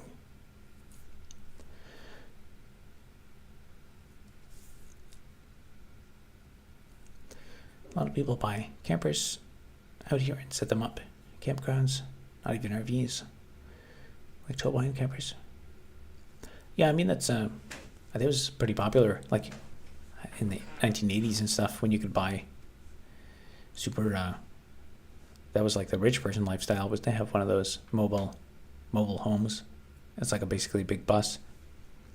But of course now nobody has money, so they're taking like vans and cars and converting them. So much crown land around. In the Rockies, you could be very nomadic. Yeah, there's a lot of space in Canada to, or you could go up to Axel Heiberg. Axel Heiberg. I don't really have a way to ask this, but I'm wondering if you take commissions. I'm looking to have a point of sale software made.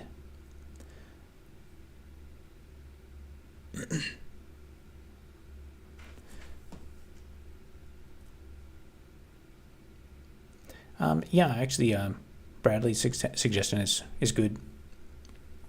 I would say for me, I don't.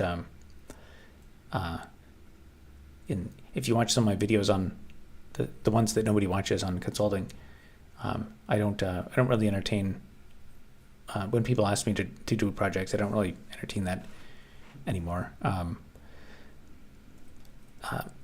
Mostly just because it's I think that one would be a good example where there's some like for me to write you something like that from scratch. Actually, a payment processing system is that's a big deal. That's like, especially if you're going to handle like credit card information and payment data. In fact, if I was going to do anything like that, it would be something using Stripe probably. Don't want payment processing. Let's see. You said you want a point of sale software made. I'm willing to like just chat with you. So like free consultation advice through chat. And there's 21 people watching, so there's probably some other software people that might know suggestions. I'll be honest, haven't watched. No worries. There's a thousand things to look at and watch. Yeah, if you want, feel free to you can describe in chat specifically what you want, and then I'll try to. Mostly, almost certainly, I won't write anything for you, but I can probably there's probably an existing software that does what you want, or some way to solve your problem. Probably through Stripe or let's see, Stripe or like Shopify. Like your issue might be solved by through Shopify or something, or even you said you wanted like a point of sale software. There's point of sale software. If you mean like a checkout software, there's even like I think like a mobile app where you can do like Stripe payments and stuff.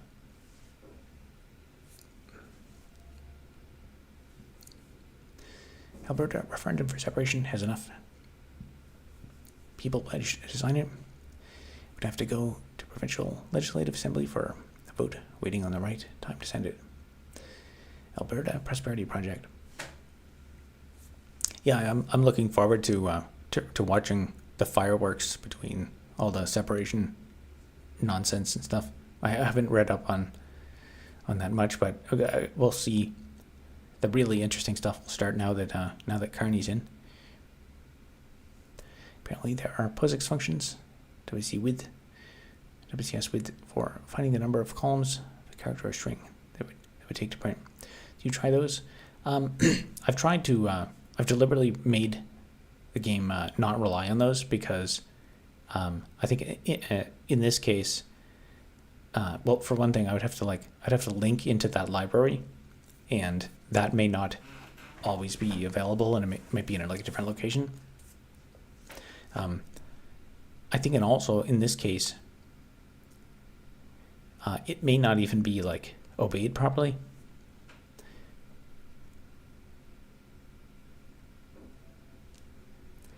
Let's see. So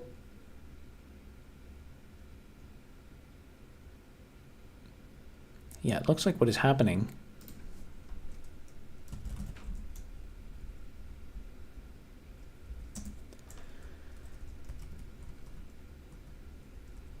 So everything in here is supposed to be printing at x equals 3 at the third column. I think I got that. Yeah, it's I think it's Y and X. So and then when I run this, and if I exit this, yep. So that's what I expect.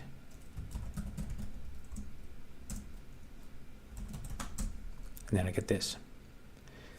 So when this thing prints, it's like it's messing up. Interesting. I bet that's a bug probably within. It's probably a bug within GNU Screen, where it just it probably doesn't call that function that you were talking about there, the WC width. So and it just always increments it by 1, but then something else is incrementing it by the actual width of that character, and so that's why it gets off. And then it just accumulates those errors. I wonder if what happens if I do it by 2?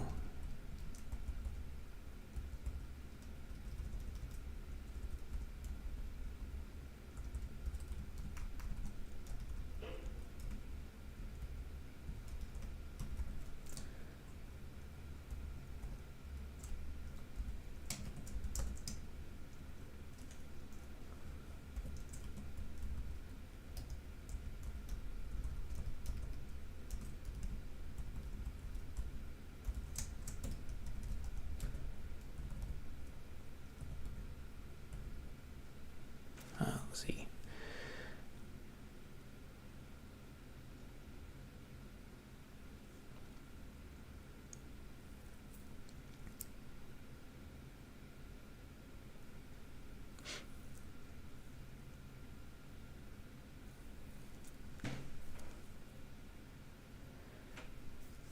I just need a fairly basic thing that allows me to store and recall inventory, UPCs, description, calculator, calculate customer totals when they buy things in person. Payment processing is done outside. I'm currently using a program called BADSD. However, it has become monthly subscription. It does not work offline.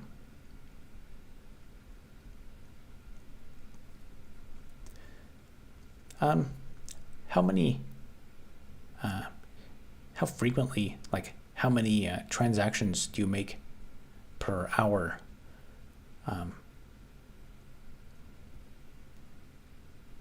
Because I guess like the low fidelity one would be like you just use a Excel spreadsheet. Like so if you want to own the inventory data, 10 transactions per hour.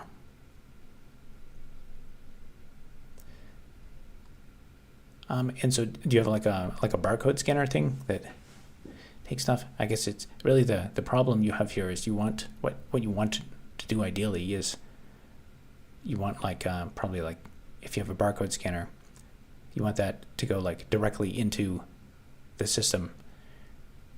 So then you have to have a piece of software that talks to the barcode scanner and then grabs that data, puts it in a database. Technologically speaking, this is not a difficult problem. In fact, it's so simple that this has almost certainly been solved like 100 million times by now. I'm probably not necessarily the best person. So I'm the type of person you would ask if you want to build the system from scratch. But there's probably other better suited people, like like people who don't know how to program, but who set up these point of sale systems for a living. Because like if you to get me to do it, you would have to it'd be like $10,000, but then that's probably because I don't know about some like that program you mentioned, BADSD. I've never heard of that, but presume if a lot of people are using that, then that might actually be like it might even be worth. Maybe it's actually worth the monthly subscription cost. I don't know how much that is. Then of course if it's all in the cloud, yeah, it does not work offline. Ideally you want to own your data.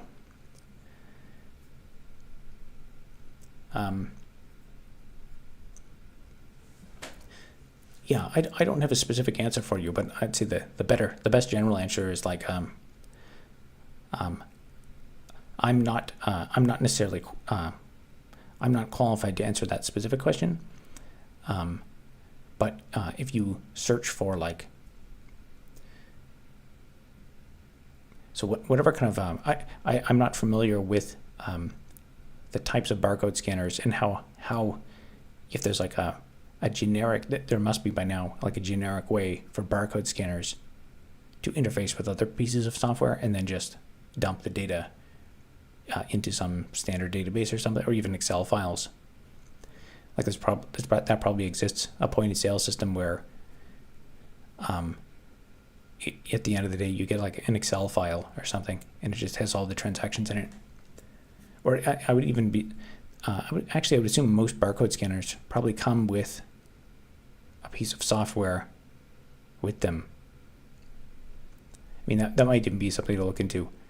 Like, is there a barcode? Can you just buy like a new barcode scanner for, I don't know, $600 or something, and then there's a piece of built-in piece of software that just has like a flat file thing with it.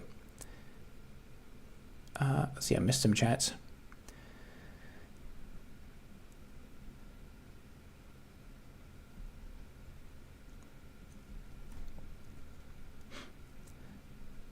Feel free to join Discord.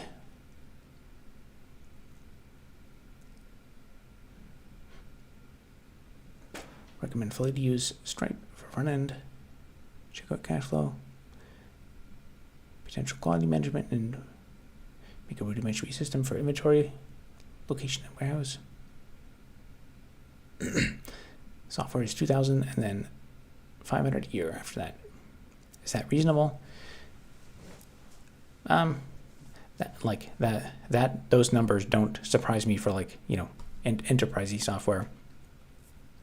Whether it's reasonable or not is like, it depends if it makes sense for your business. Because if you want a software engineer to write that from scratch, then to get a software engineer for like a week is going to be at least $2,000. And it depends how from scratch they're writing it. And this kind of problem I think should have been solved many times. There's got to be existing solutions. Here's the software PS switch fix.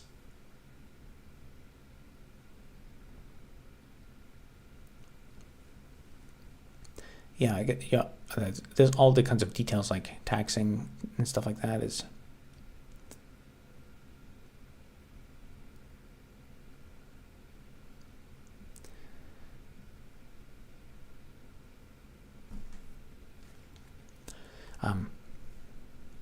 Yeah, you said 10 transactions per hour. So this is like just like a small retail store somewhere.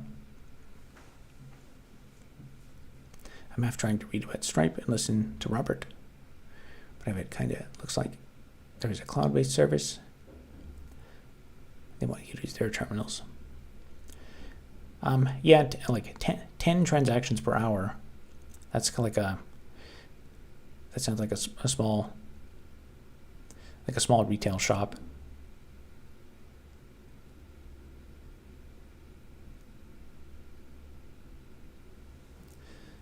Are the people selling the solution reputable? Yeah.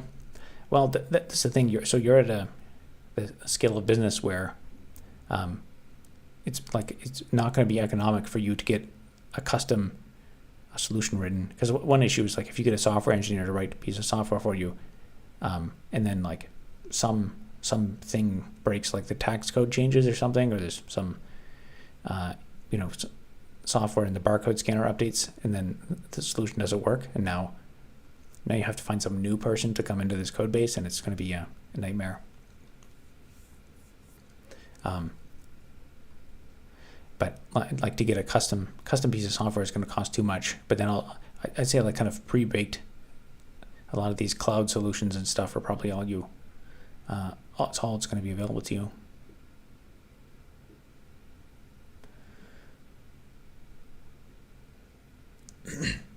Maybe I'm asking for the wrong thing. The actual handling of money. Yeah, it sounds. You mentioned it's mainly for like inventory.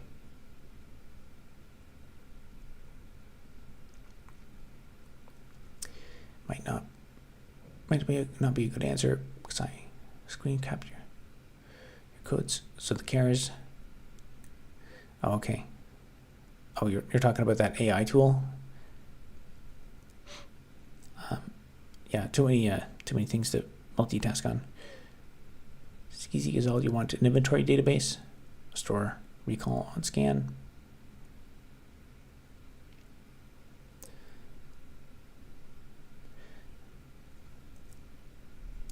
I can't comment on POS terminal software solution.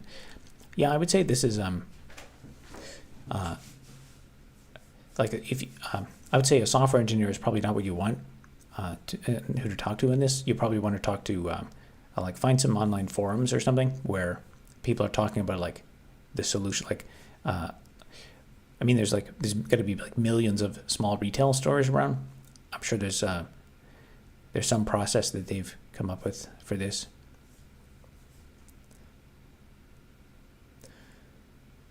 Is there a level of technician somewhere between an engineer and megacorp like Clover? It is kind of a difficult area to buy software for, where like to get a software engineer to write a custom solution, it's going to cost like at least $10,000, which is overkill.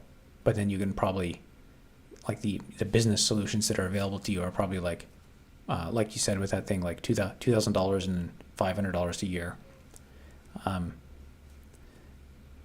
And it's it's one of those things. It's just like the cost of doing business. So like $500 a year is a good deal if hiring a software engineer to build it from scratch is going to cost like $10,000 and possibly upwards of $20,000 if they because to do it from scratch, if you run into like unexpected issues or something, that like with the barcode scanner and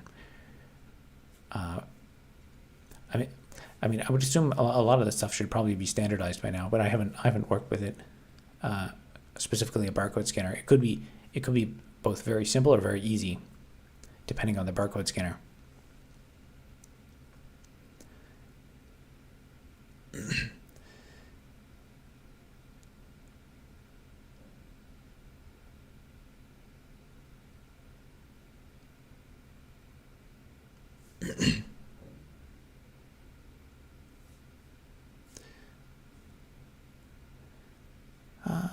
Skeezy AI code stuff pretty fast. We could work out cheap since you could be. I'm not quite sure what you're talking about, Mr. Wizard. You're proposing using AI to code up a solution for his point of sale system. I don't think that's. I don't think AI is quite at that level yet. Really, what Skeezy needs is like there has to be some. I'm not going to bother looking it up now, but there has to be some. Find some like online forum where small kind of like vintage clothing shops and stuff like that. I'm sure would probably have solved this problem. Yeah, actually, that's a good idea. Just talk to shops around you and just ask them what they're using and how much they pay and stuff. And that's probably. I have a lot of info coming at me. I can only type so fast. Reputable is not the right word. Not disagreeing with the value of engineering. Yeah, I think it's way overkill to like write a solution from scratch. I think what Squeak von Rosenmeyer said is probably that's probably what I would suggest you to do. If you go to some other local shops and just ask them ask them to pick their brain about like what kind of solution are they using and how your solution it sucks and you feel like you're getting ripped off. You're curious about and I'm sure you'll get you'll probably like learn way more way better info than what you get from me. I've been fighting with 2 software engineers for a month.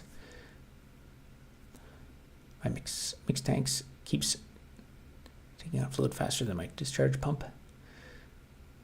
Mix tanks are overfilling constantly, making me fight.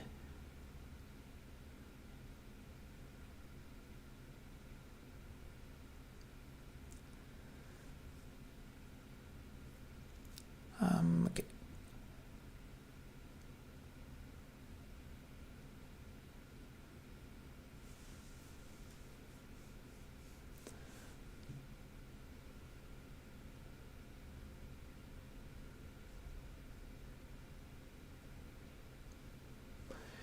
I showed you Robert asking random guy on the internet. Well, what do the other shops say? What you're talking about does not exist, as far as I can tell. But what do the other shops do then? Like, I'm sure they have to keep track of their inventory and stuff. I mean, there are like millions of these small shops. I can't imagine that this problem, like maybe it's not a perfect solution, but they use cloud systems with dedicated terminals like Clover. Okay. And then you're getting hosed. Yeah, honestly, I mean, it like the status quo of what other people are using. Like if it was, if it made sense to use a better, like some other custom solution, there's probably some reason why they're not.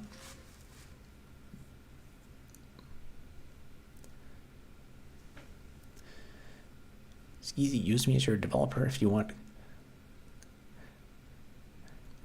I don't. Mr. Wizard, are you talking about using your AI thing? I don't necessarily endorse what Mr. Wizard is saying, but if you guys arrange to do something together, that's none of my business.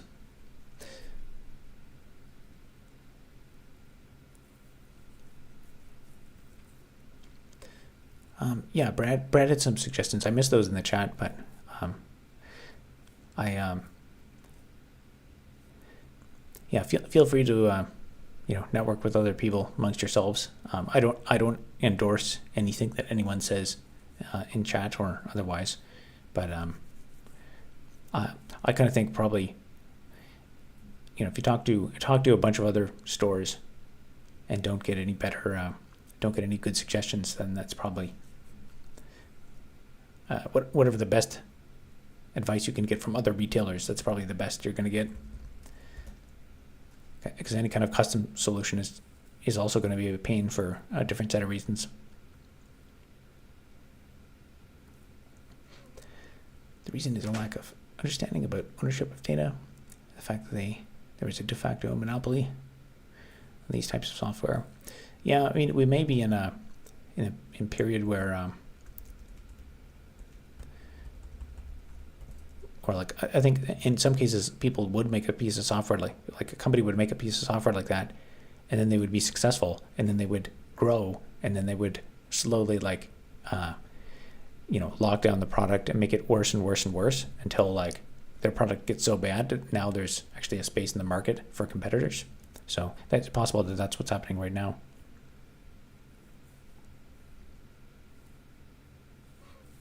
Other retailers are wrong en masse. They just don't know, see it. Yeah, I mean, it almost sounds like what you've got is like a business idea for like a new separate business idea, but it's one of those things that it's possible they're all wrong.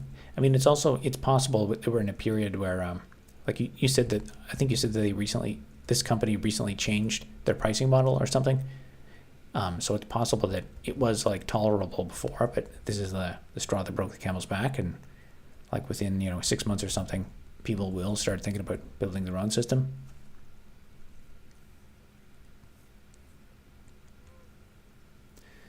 Loved your last few videos.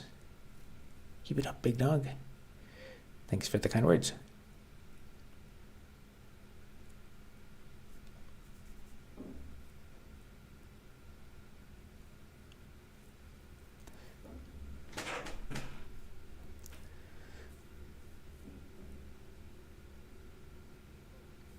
Far too optimistic about the average intelligence of small business retailers. Yeah, but there's enough of them that, like, I would assume, and it's not just them, but I assume if there was a market for this software, then presumably someone would have made this already, and be successfully selling it, or even like an open source solution.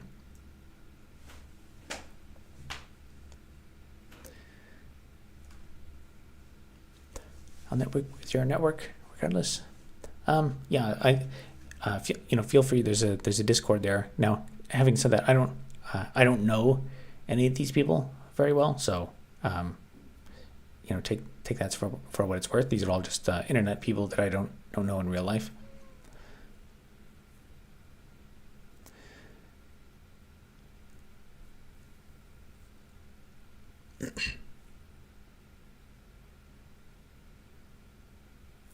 But there's enterprise solutions from the 90s or 1000s that could do use an airdropped network hold system.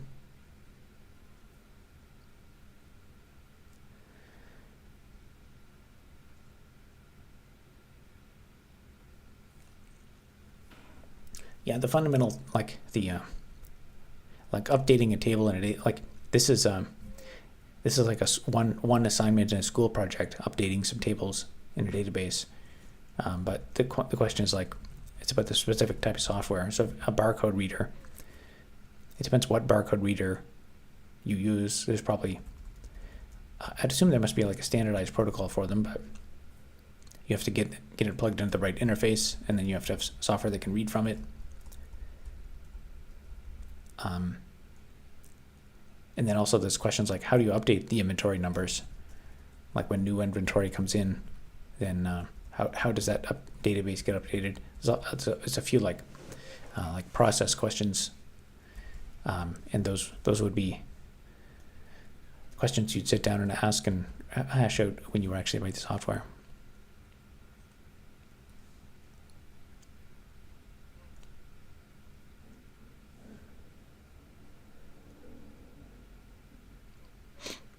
I'd be fine with open source. The overlap between retailers and software experts is tiny. Yeah, I mean, there may be a market niche for it. It might be something that should exist. I think there are a lot of cases like that where, like, an experienced software engineer might be able to write something in 1 hour that would do something that would replace like some service that's $500 a year subscription cloud garbage. But of course, the cloud thing, it also has the advantage. It's like an offsite backup. So if your place burns down, then the data's in the database.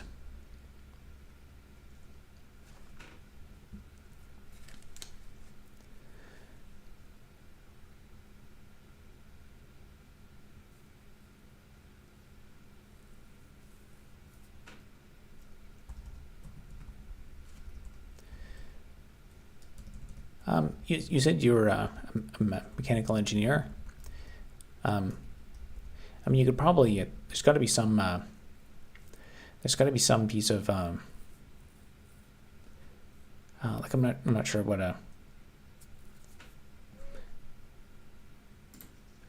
see if I can just Google it.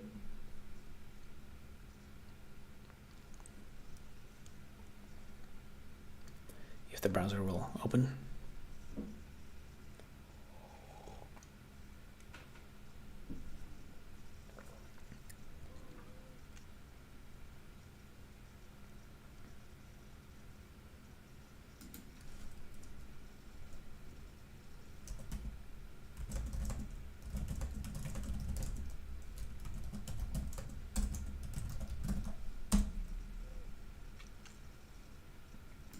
Get the data from barcode scanner.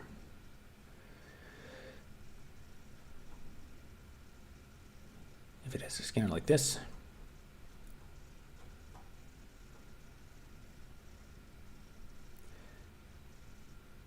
it's seen as a keyboard. such a scanner would also be able to set, okay.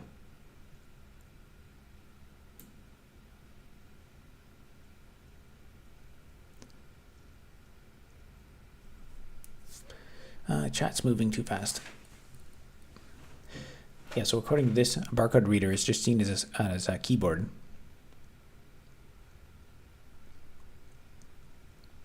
You could rent a secure cloud database server and run your infrastructure. So I think that's getting like way overkill for what you need. I saw your video about immigration. Appreciated the nuance.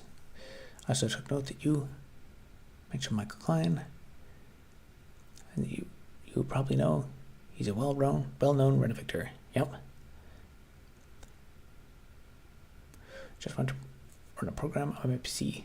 That's so hard. Yeah. So according to this, like, this thing says that a barcode scanner is seen as a keyboard. So, if you're, I don't know if you are open to running like Linux systems, but if I go into terminal, I think it's in like / dev input. You can literally just like read from. Actually, I wonder if I just.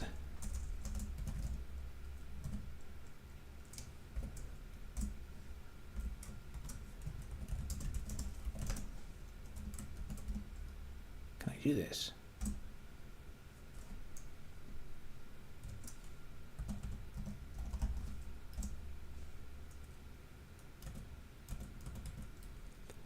Nope, that doesn't do anything.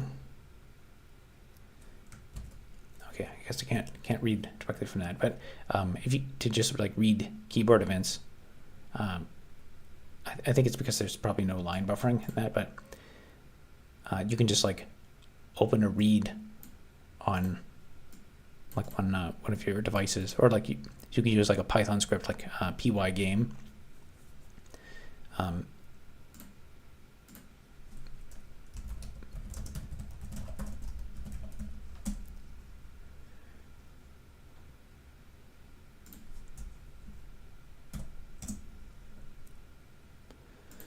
So this is about detecting key up, which is a hard problem in Linux, but the general thing about like getting keyboard presses, like you can probably just use, I think it's pygame. There's a library for that. Yeah, pygame for like detecting keyboard events. So if a barcode scanner is seen like that, you could probably just like, write a couple 5 lines of Python. And as long as you connect, if you connect to the right event, the right device, which might change depending on how many things you have plugged in, and then you just have a loop where you'll just read from that, and then when it scans the barcode, now you've just got a program with the barcode number in it, and you can do whatever you want. Put that into a, database, write it to a file. Like you could, if you're okay with just writing it to a file, and then counting it later, like. Writing it to a CSV file, and then later you do some accounting on it or something, that would probably, that's something you could code in 10 minutes or something, which might work. And then like once a month you just take your CSV file and do whatever you want with it. I just want to run a program on a PC. I hope that you and other fellow tenants have a tenant unit fight them.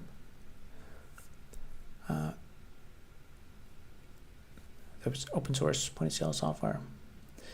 Yeah, I'm sure there is.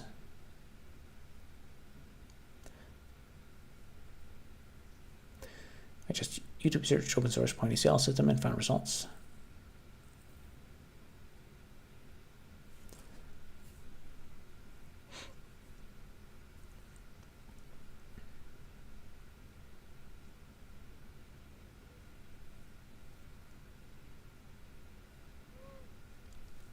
Ask the driver to load a specific one and forward it to your program. Yeah, like these are all the details about where like, to get a really robust system where you get a software developer to like always always make sure it's talking to the right device, so you don't like miss some of the, so it's not, you don't like boot it up and then it's broken sometimes.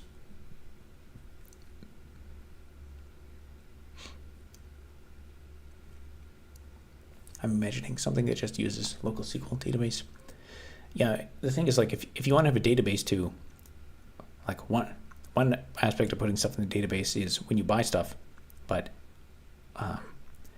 like how often do you like replenish the inventory? Because now you need some mechanism to update the database. And you can, like, do you want to write SQL queries to update the database? You could do that if you want. It's probably not too bad for an inventory thing.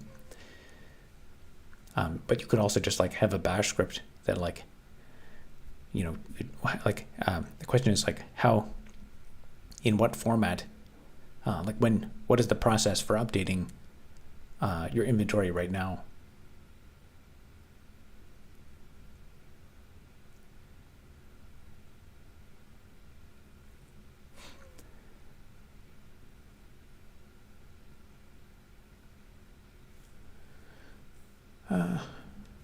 Udo is one. Sleazy, Boss Nation. See, I can't. There's too much going on in the chat.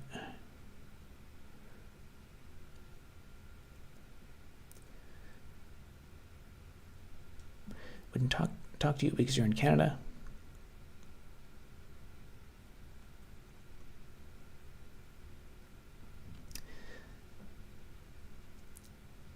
Yeah, I guess if you're not familiar with coding, then you're not familiar with GitHub.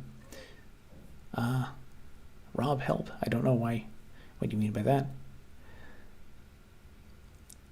If I receive goods, I just scan or type what they are and key in the amount. When you see you key it in the amount, that's in that software that you scan or type. Okay, so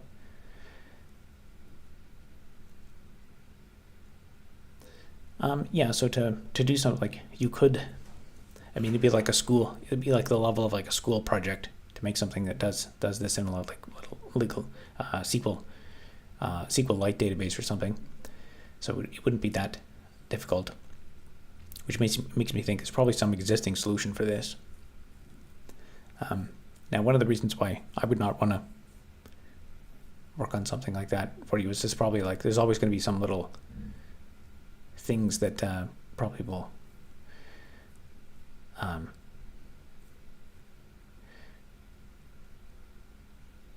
like I don't have a barcode scanner, and I have to like there's probably all kinds of like edge cases and domain information about barcode scanners, and like there's just, in my view, there has to be an existing thing, and in this day and age I don't think it makes sense to write something from scratch.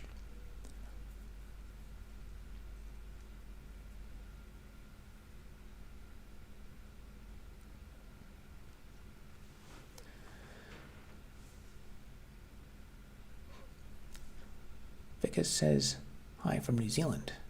How's it going? Welcome. There are plenty of companies that pretend to be free and open source.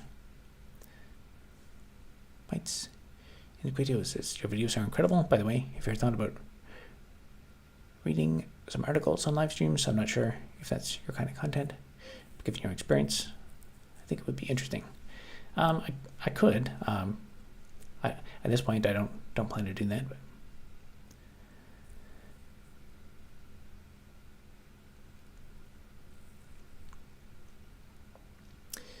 there's a front end where I calculate totals for customers, and a back end, which is really just Excel, where you update quantities. Yeah, I'm sure your existing software probably also has some stuff in it that like it does extra stuff. There's probably like extra features that you haven't thought about, and then like if someone writes a custom solution, you're gonna be like, oh well, how do I do this? And then they'll be like, oh well, I have to write software that does that. But if the software already exists, it's such a simple problem that it has to be already solved.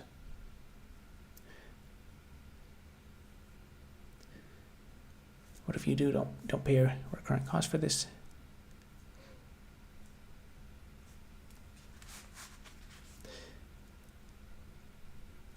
Yeah, I mean the fact that so barcode scanners, I think I knew that from the past, but I just forgot about it.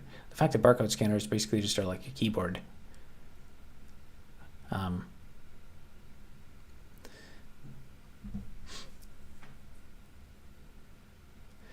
Like, I mean, you could almost, like, if you, it kind of depends, like, how much, like, when someone buys something, do you need the database to get updated instantly? Because you could just have a barcode scanner, and when you scan stuff, you just, like, output, you could just have, like, a 3-line Python script or something that scans, that takes the barcode and just writes it to a file. So it's like, you know, at this, on this date and time, sold a thing, put it in the file.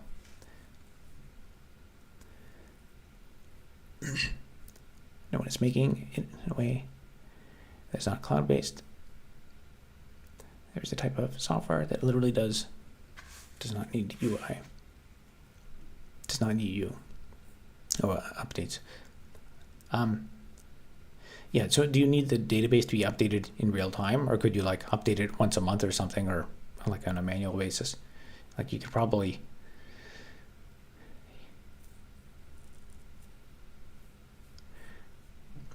yeah, you could probably just use a Python script or something to read the barcodes, just write them to a file, and then if you're okay with learning SQL, you could maybe even just like log into the SQL prompt yourself and update stuff. I think it's currently updated in real time. However, it's probably not necessary. Yeah, I mean, there's probably like if you're willing to compromise on like the, you know, not having a polished solution, having a bit more manual stuff, and like if you're okay with tech, you said you were a mechanical engineer, so I would assume you'd probably be able to like learn SQL. And if you're okay with like when your inventory comes, just write something that gives you, spits out some SQL to update the database.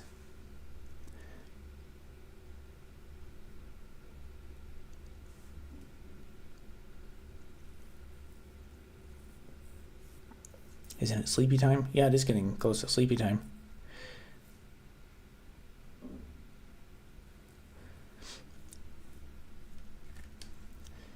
If you search GitHub, you could find something. I'm certain. Yeah, I'm sure you can. That's the thing about like if you're willing to get your hands dirty with code, you can probably do this yourself in like less than 100 lines of code. But if you're like you really, you know, if you really are not interested in getting your hands dirty with that stuff, then that's why you're paying $500 a year, because in the grand scheme of things, $500 a year is nothing for a business. For most retail businesses that are doing substantial volume. If you have 10 transactions per hour, like I would have to imagine that $500 a year is a small percentage of your overall.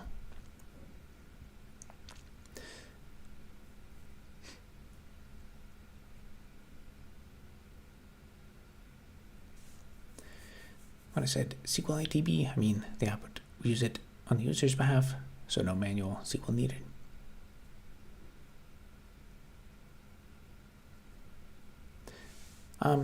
Yeah, you could also have like less app code if you're okay with writing SQL, but yeah, like you say, you could have some just simple client code and then have everything local.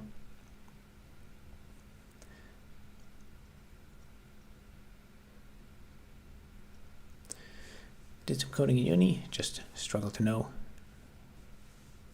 what I did right. Yeah, I mean, it depends how much time you have to screw around with this. If you have the time to screw around with it, then maybe you could mess around and find some. I'm not sure. I have no idea how you would do it on Windows, but with Linux, it's probably just like you could just have a Python script where you just open something. Oh wow, $50 from Squeak. Robinson OG. This costs more than those audiobooks though. But I did spend real money. Oh, did you have to pay for those? I figured that was just like a free gift or something. I didn't think it would cost you anything to share those. Yeah, we can chat via email, but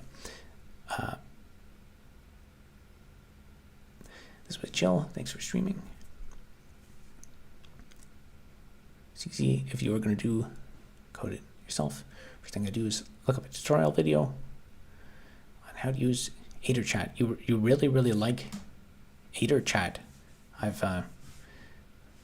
Yes, Mr. Wizard is very into whatever AterChat is. I've never heard of it or never used it before, so I can't speak to it. Are you sure you're not a bot that's here to advertise AterChat?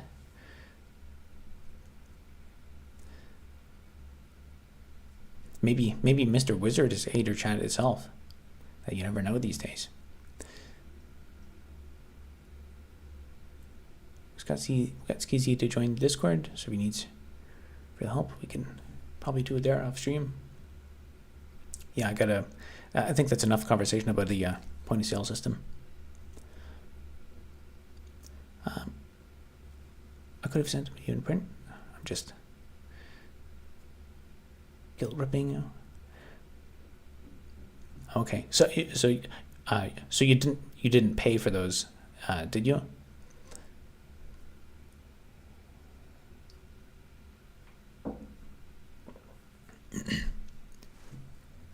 I think they're quite a few hours. Those audiobooks are quite a few hours long. I don't know if I'll have time to get around to looking at them.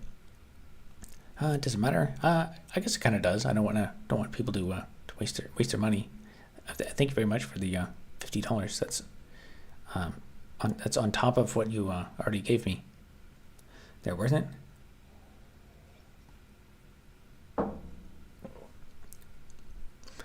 Just joined. What's happening right now?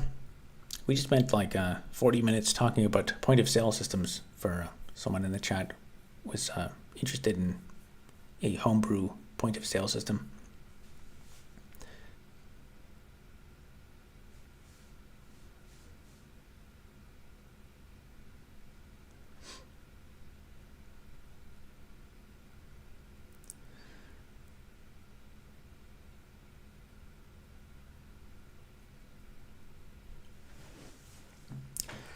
About that we never break the law. I don't know what that statement is in reference to.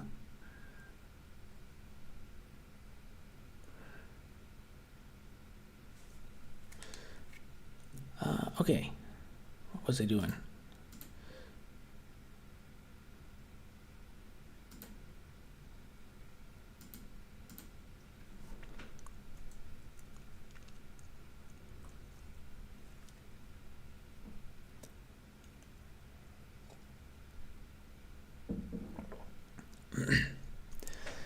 Well, I guess you're having a intellectual discussion.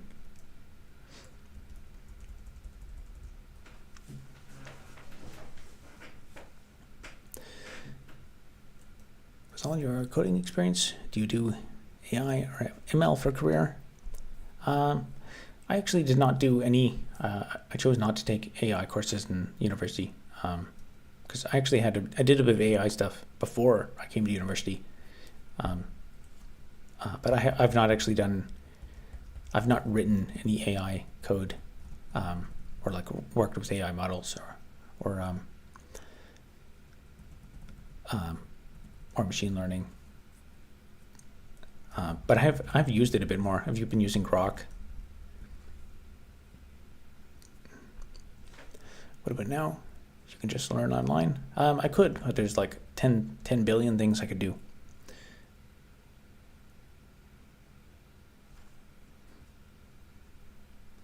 We never sail the seas. Oh, okay. Ebooks.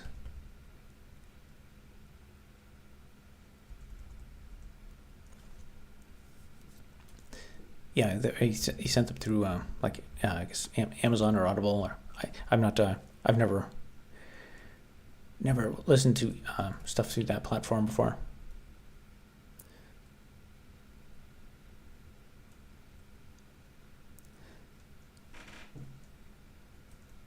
know my tip. About your chat assistant.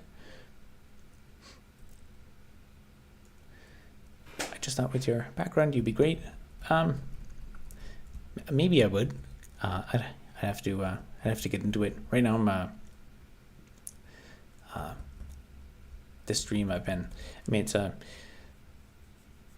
haven't been I'm not very productive on these streams. I usually get like a little bit of something done, but it's been a couple hours.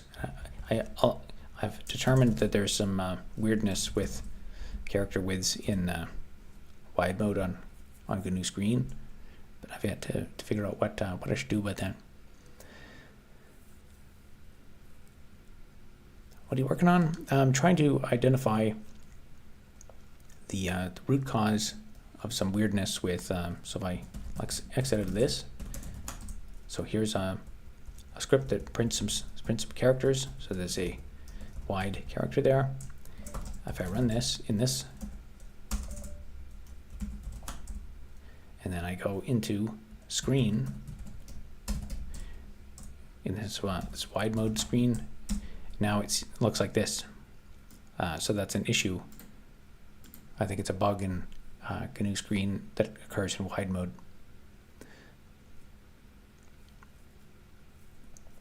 Don't personally use AI tools, either included for personal projects. Yeah, I just have not gotten to the point of integrating it. Why don't you gyro? I don't know what that means. Because I like the process of learning and getting hands dirty. Always have. Yeah, I've tried some of I've tested ChatGPT's coding features in the past, but eventually I'll probably get around to it. At this point, it's not good enough for me to try using or to attempt to integrate it in my projects. I also don't really have. I've not had the opportunity to actually try out a tool like where I can integrate my code into it.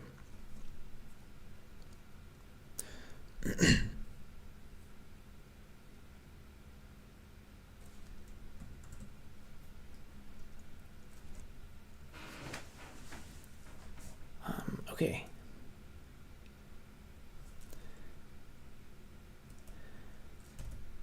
So the issue occurs with,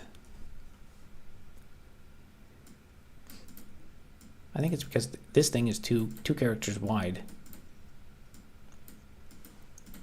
but GNU Screen doesn't realize it. So there's a oh yeah, I was going to test something, but then I forgot to.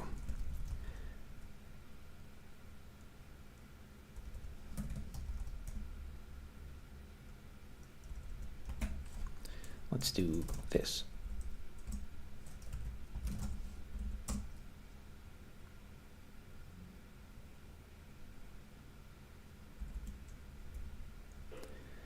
Did I do that right?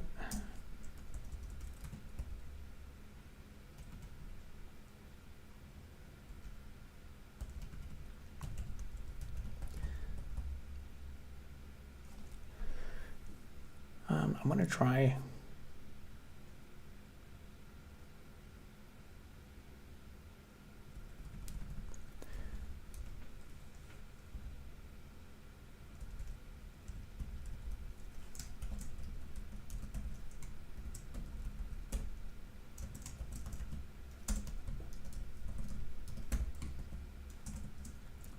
Forget the syntax for this in Bash.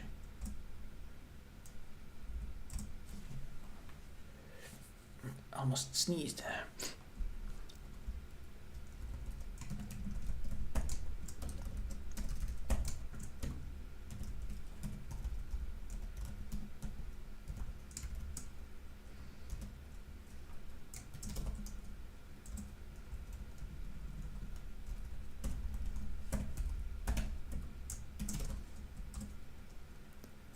I think that might work.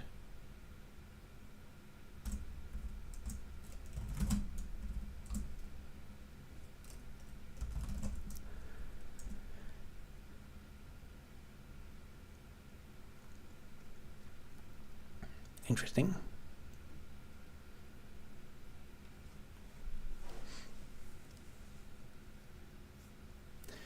Ever seen any of Threat Interactive's videos? Your take on if he has legit points, if he's making a mountain out of a molehill? Topic: video game optimization. Threat Interactive. I'm not sure if I've heard that name before. I always wonder if people who remote editor AI integration have tried EGDA mode or mini Cranren.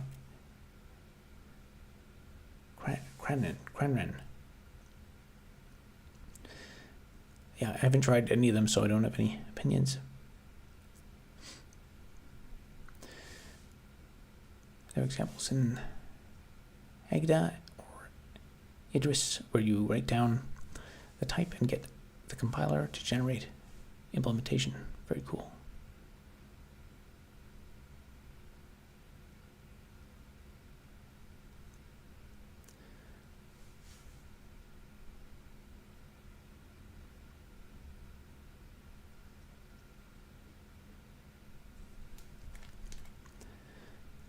Yeah, I don't have any opinions on those AI conversations.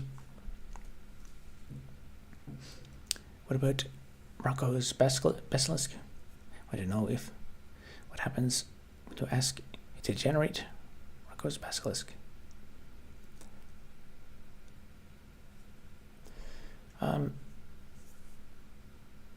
Yeah, I forget the exact. That came from a.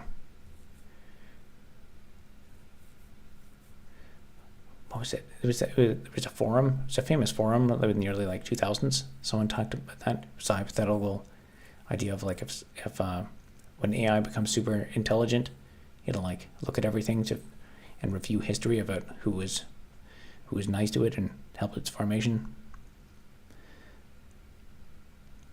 It's just a hypothetical idea. I forget the actual. What was the significance of that name, Rocco's basilisk? I don't know how that relates to that.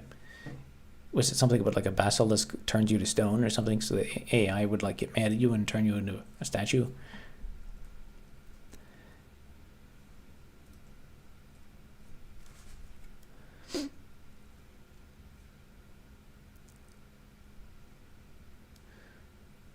This whole thing is don't use TAA. That's pretty much every video. His answer to this is try to rewrite Unreal's renderer, but he hasn't done anything so far. Yeah, don't have an opinion on that. Don't know enough about it.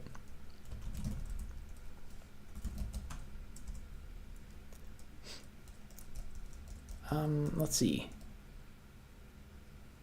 So this still has the problem.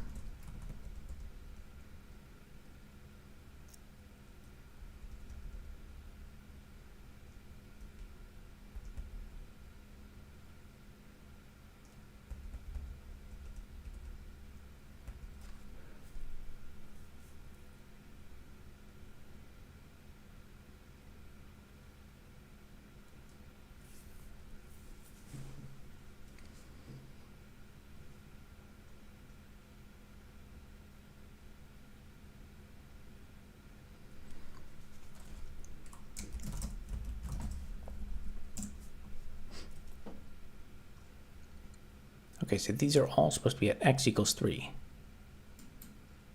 And as that goes down,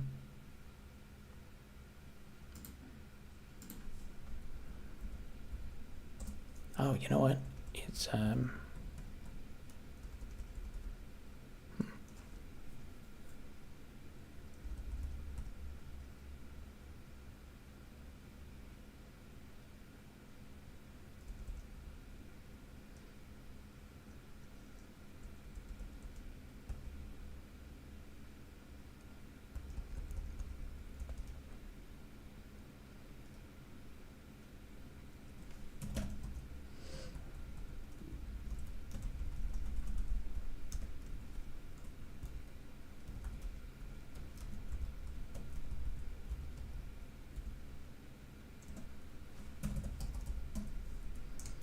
if I do this?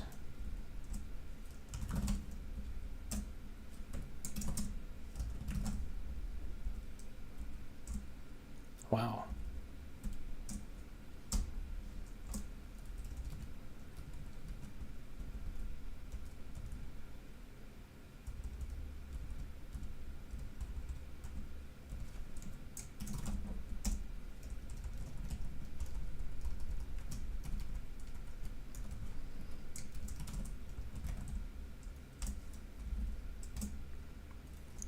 Interesting. So we just learned that if I put an unrelated cursor movement statement to move back to 1, 1 and then print a space, that makes this work. So I think it's something to do with like the relative. And then if I delete this,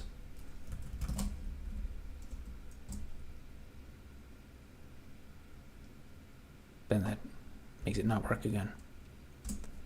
Interesting. So I guess I can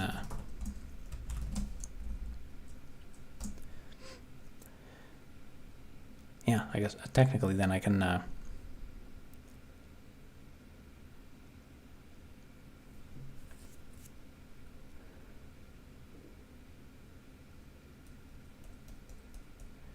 see, how would I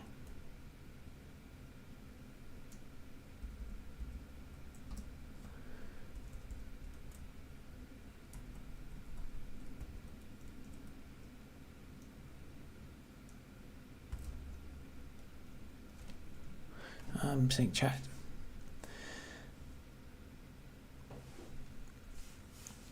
They say you can just know, knowing anything about it will get you put into endless hell loop by Basilisk one day when it emerges. The idea is Rocco's Basilisk is an AI that will go and punish anyone who didn't help create it. Yeah, that was I thought the idea.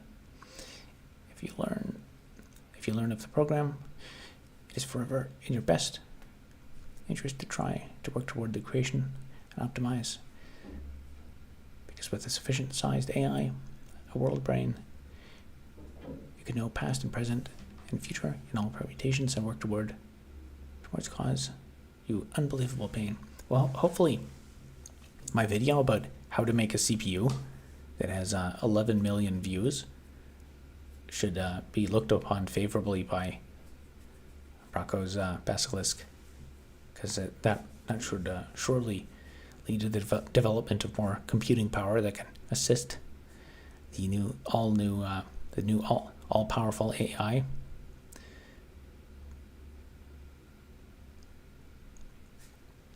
Reason I mention these tools is that they aren't AI, just logic programming tools that happen to understand the target language.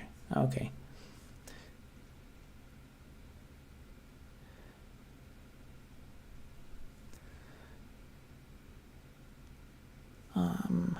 Mr. Wizard, I'm going to skip reading all that.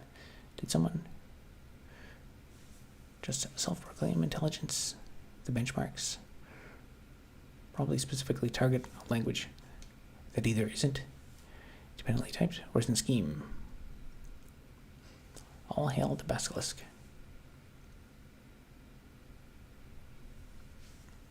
If you can run Llama CPP on your custom processor, you should be good.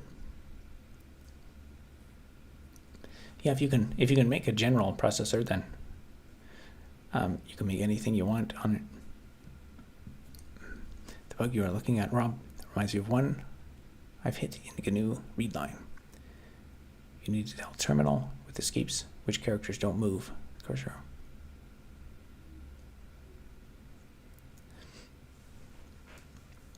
You need to tell the terminal with escapes which characters don't move the cursor. Yeah, I guess, are you suggesting something specific? Let me test out something.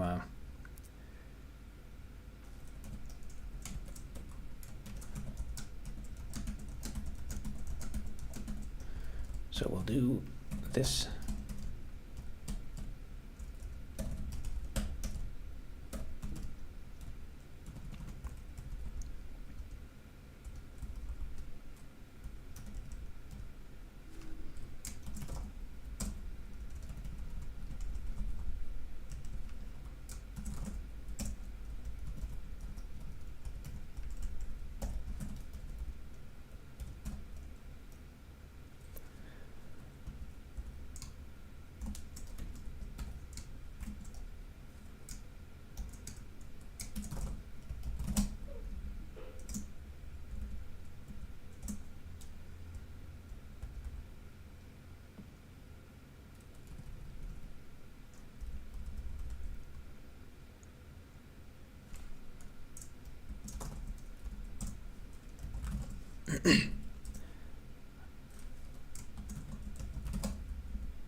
Okay, that's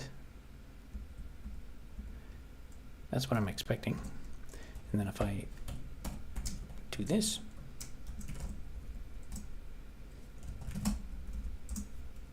it does that. Okay, so I think I've got it down. If I and I think it has to be a cursor update to somewhere that's like not adjacent. So basically I'd have to print one character at a time, go back to a random other location.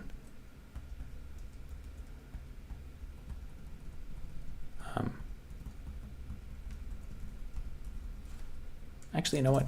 You know what if the feature that I added today, if that'll fix this. I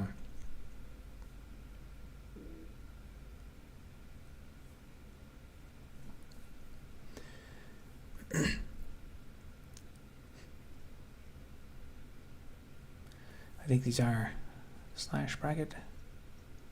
Did you write a compiler backend for your ISA? No, I tried to write a custom C compiler back in the day, but that's not related to this. A lot of real-life authoritarian, strong-willed politicians take Rocco's basilisk type actions, executing opponents, etc.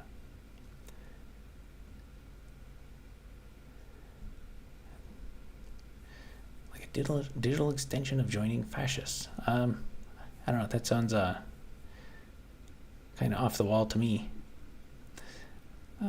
Wrap.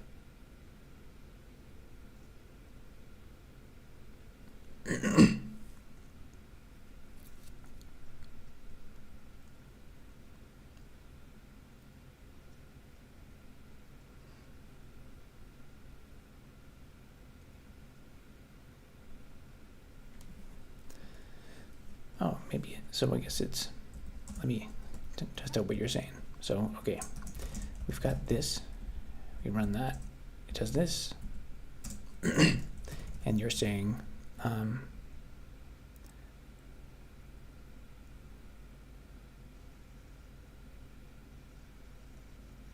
okay.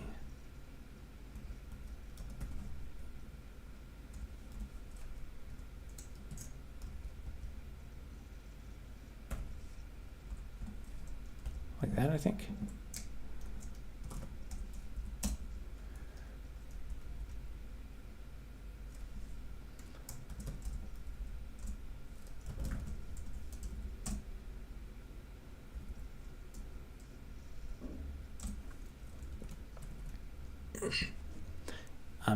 Is that what you were?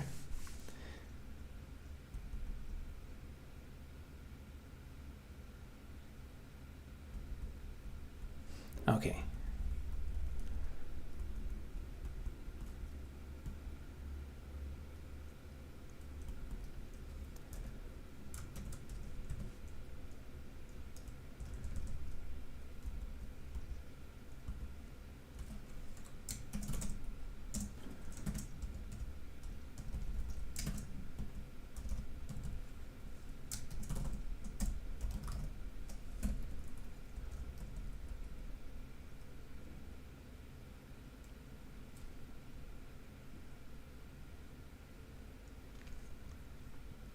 Make sure there's space after the double wide, but I don't want a space after it. That'll mess up everything. That's what that does.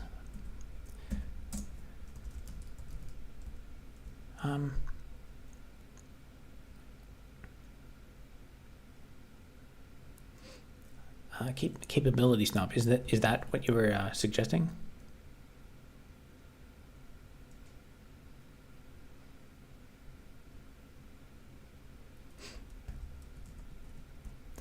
Yeah, I'm not familiar with this like syntax of surrounding it.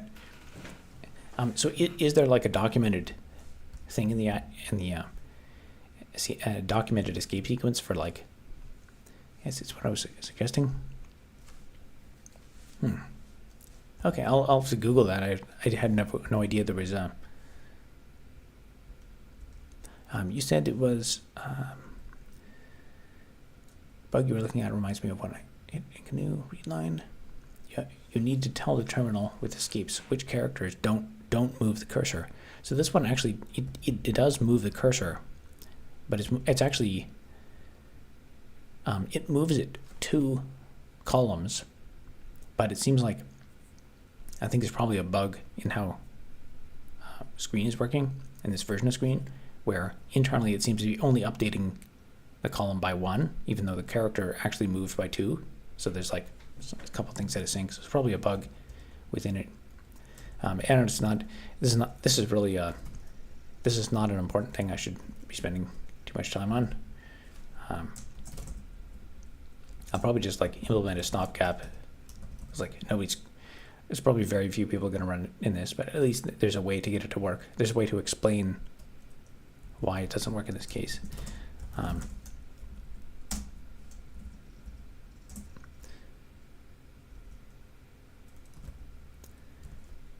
So at least I can do, if I do this, then I can fix the behavior.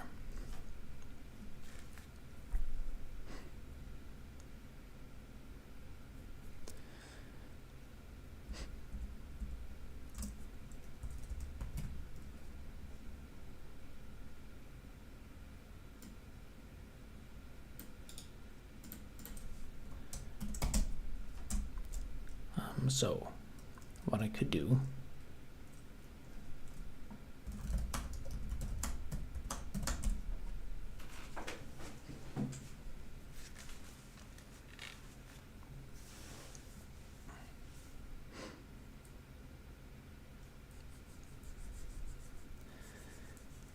I'm a retard, eat crayons, but I bet you have pressed at least one of the keys on your keyboard.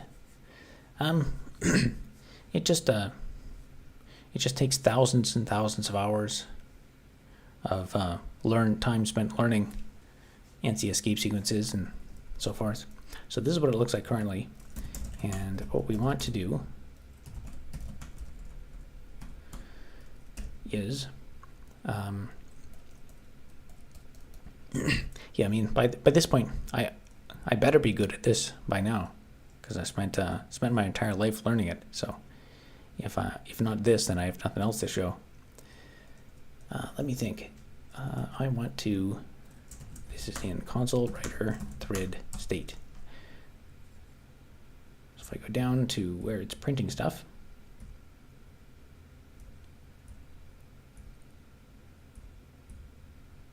print terminal text changes. So if there are changes, then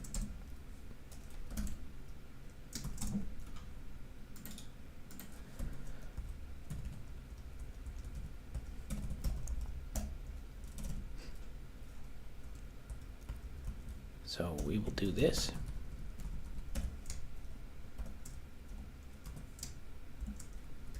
So this will be like slow, but if this makes it work, then there's at least, you know, a suggested way to solve this problem.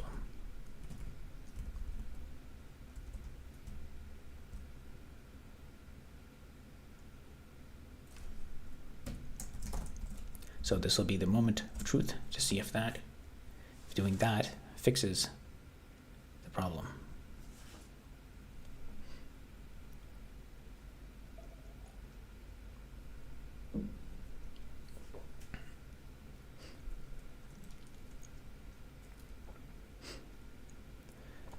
That's not quite what I expected. It's a bit better. There's like something going on here.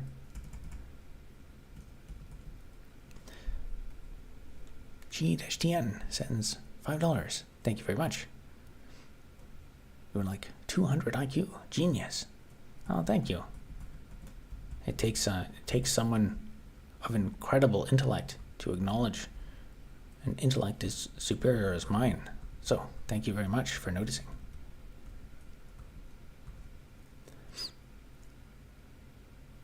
There was a lot more than one press on the keyboard and a couple of mouse clicks.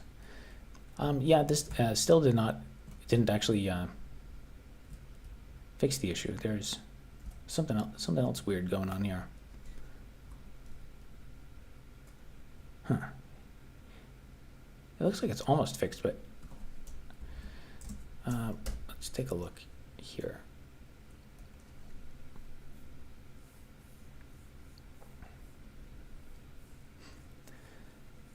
Robert, do you want to make your repo public? It should be public. Are you? Is it not public? You have ascended beyond human. Let's see. Did I miss some chats?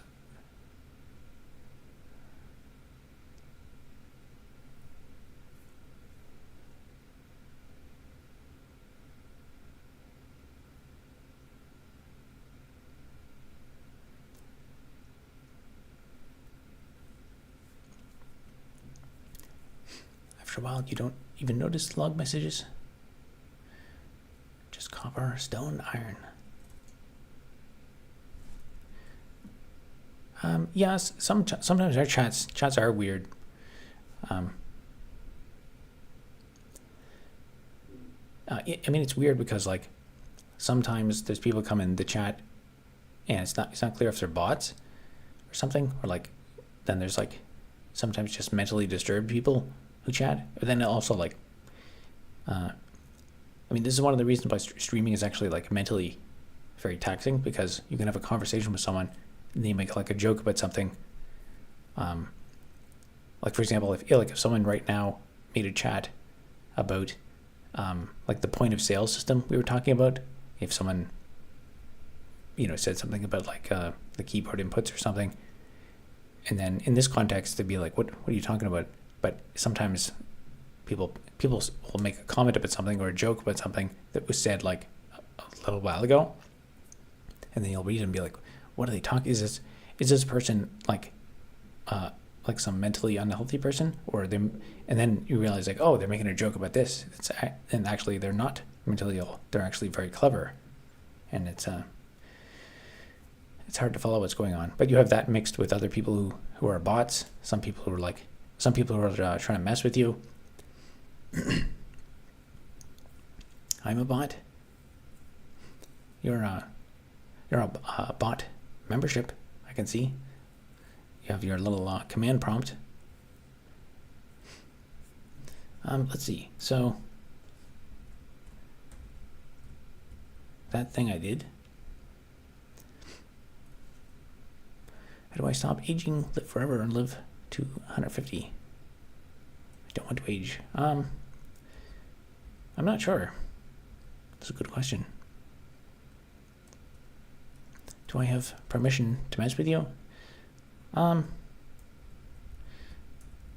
Yeah, I guess. Like, I mean, technically, there is. It's the internet, and people can do what they want.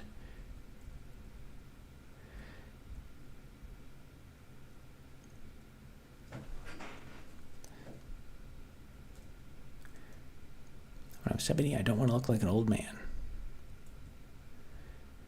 That's an understandable sentiment.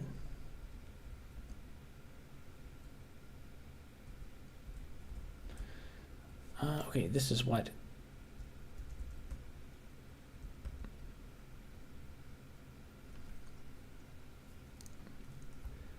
Changed flags.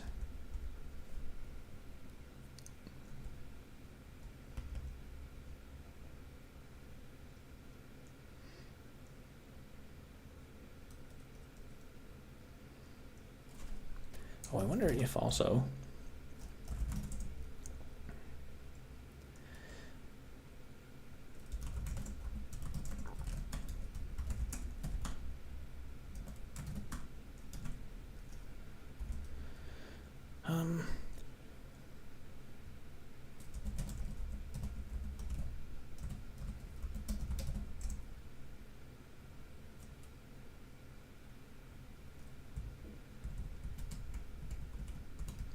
oh boy, that's also broken, but it's like almost looks less broken. Wow.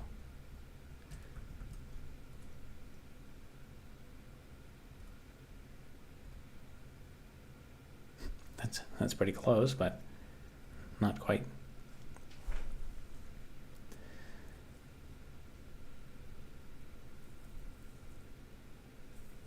I hope you live forever. The world needs you in it forever. I hope I live forever too. I can help you with not aging. I can help you live. If I do the not aging thing.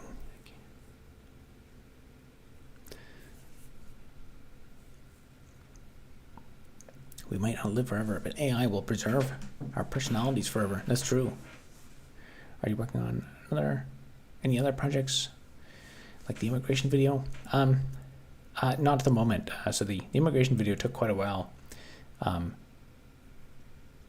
not 100% decided what I'm going to work on for the next month or so. I think I might actually stream every day.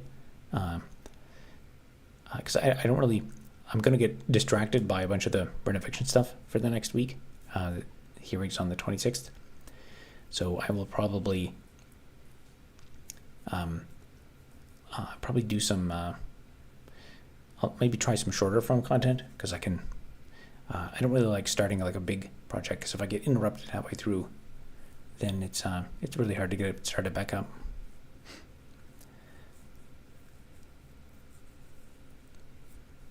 How do I get $? Selling stuff, that's a pretty good suggestion.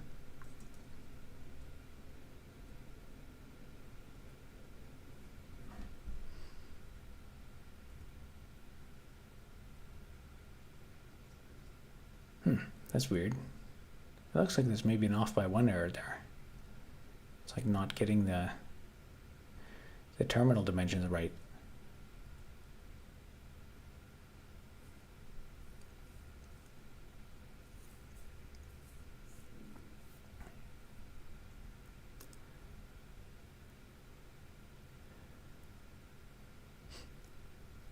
The border seems to be moving. And it's like scrolling down one, I think.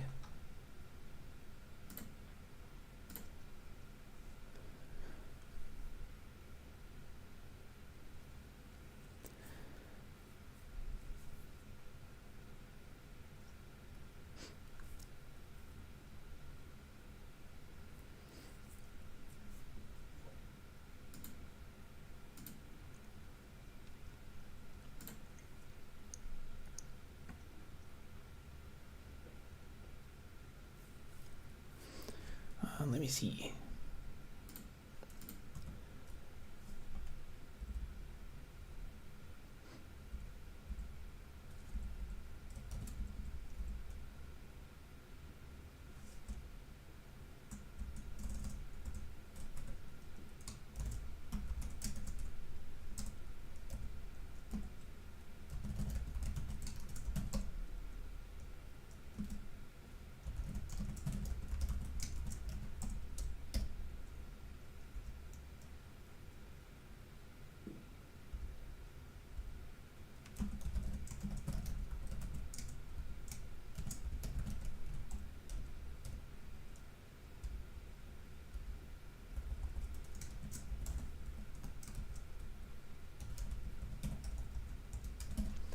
Let's do this and then see what this does for us.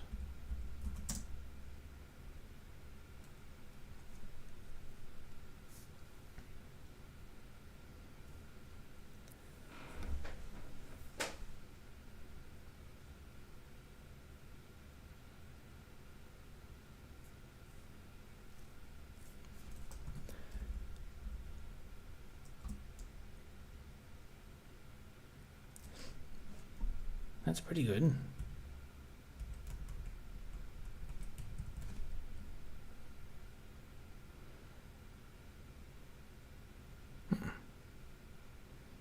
Very weird. It's still not this is like the best it can get, I guess.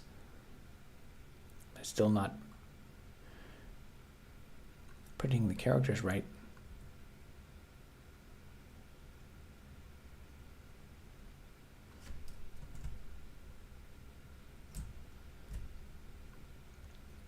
There's only so much you can do when the terminal is all buggy.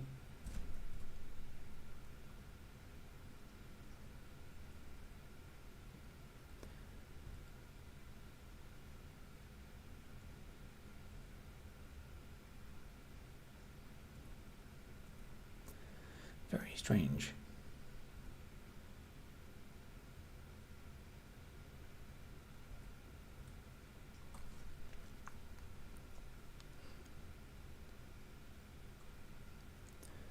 Interesting. It's like the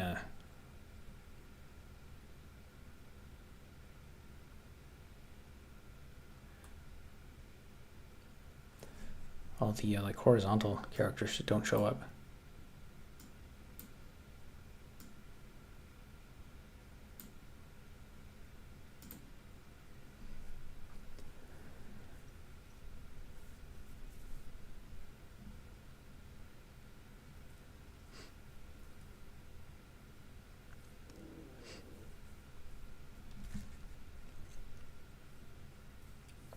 More than you have in negative cash flow, positive cash flow. Being able to bank money is all it takes. Having a cushion for emergencies. Saving set up for maintenance, rainy day funds.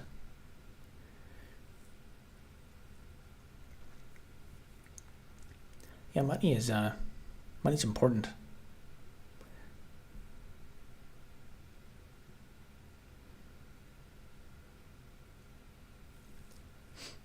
Found a potentially similar problem. I think I've identified the problem. I think it's really I remember looking this up before. I think it's basically just like GNU screen is not compatible. It's kind of a random thing, but I mainly just wanted to figure out like is it possible to make this issue go away? And like, is it possible that it's a bug in my program? How close to getting it to work? Because there might be other weird terminals out there where this just doesn't work.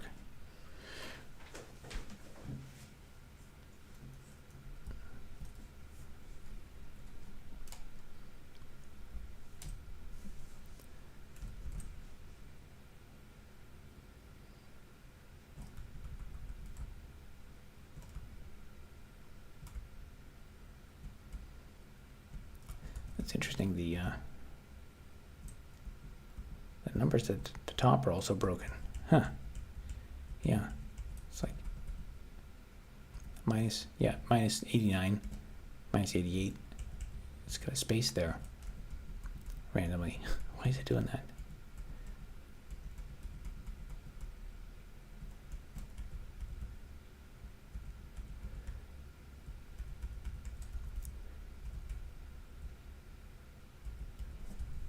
Weird. Why is it?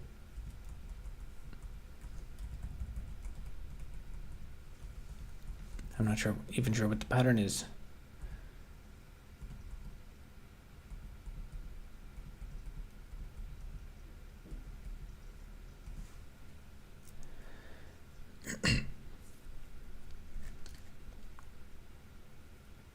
Happiness is the journey in overcoming a struggle. Yeah, that is pretty, in my view, that is a pretty accurate definition of happiness, being like getting to the end of an arduous task. Also, having to find your own retirement is important. Yeah, who knows how the pension system, our pension system is kind of run like a Ponzi scheme.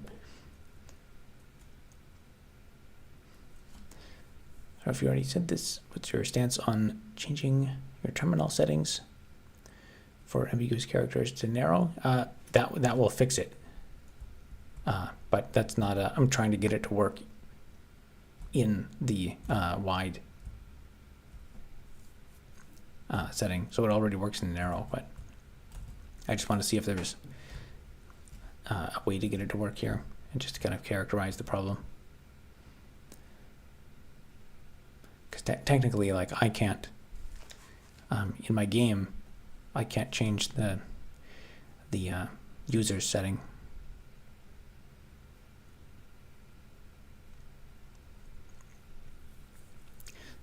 Dollar amount to be happy in Van City is different than Saskatoon. Van City, where's... I think I've heard that term before, but I don't know where it is. Oilers just won the series against the Kings, so Canada still has a shot at the cup. That's excellent news, even though I don't know anything about hockey at all.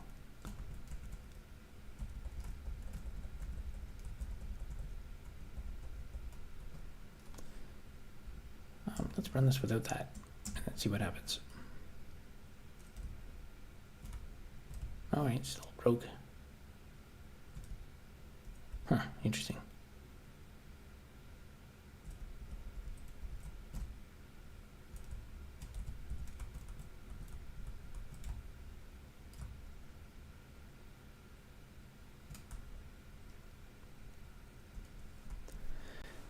Can you make your own array of glyphs that have standardized dimensions? No. I guess the goal is to get it like whatever characters I print, they should be able to, go to the right locations. I think you can make like I could make like custom font files and stuff, and but then I think you'd have to install those fonts, and I'm going to try to just work within the bounds of what is already exists.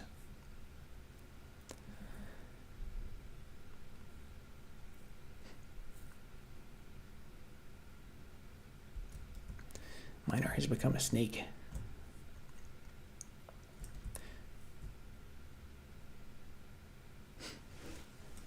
Aurora Borealis expected tonight. Significant charged particles detected and will be expected entering the atmosphere from now until dawn.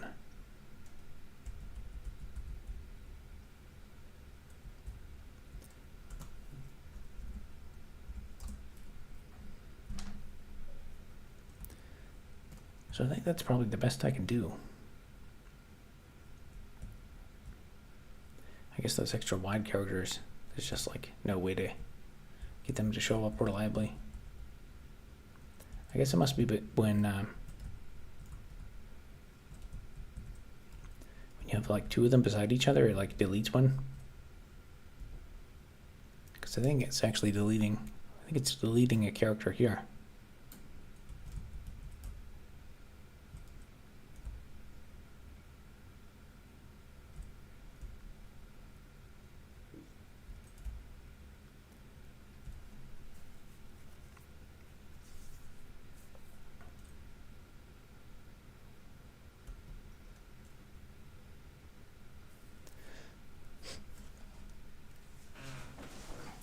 All right, I guess I haven't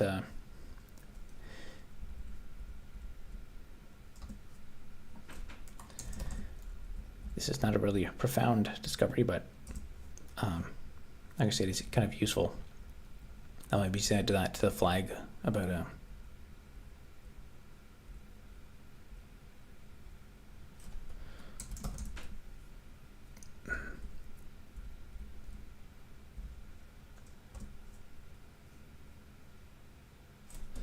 that's the wrong class.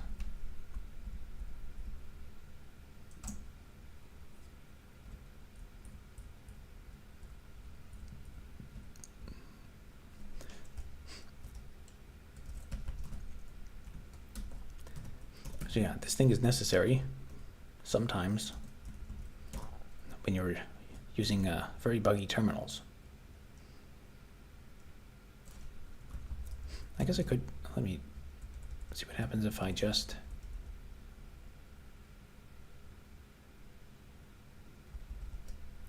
what if I do this? What will that do?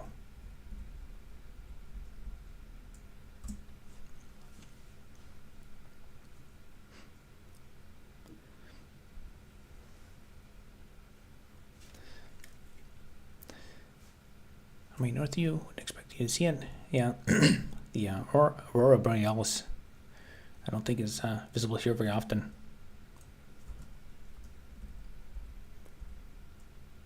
And even if it was, I think we got too much light pollution. Oh, that's a little bit different. Still broken.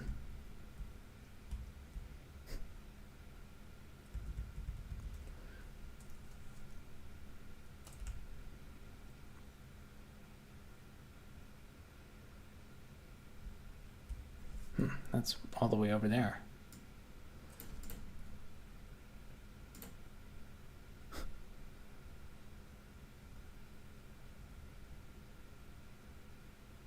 All those don't render correctly.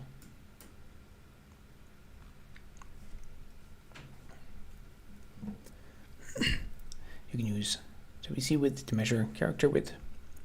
Do an if statement to format based on that. Actually, I think this bug occurs because probably because GNU Screen does not use that.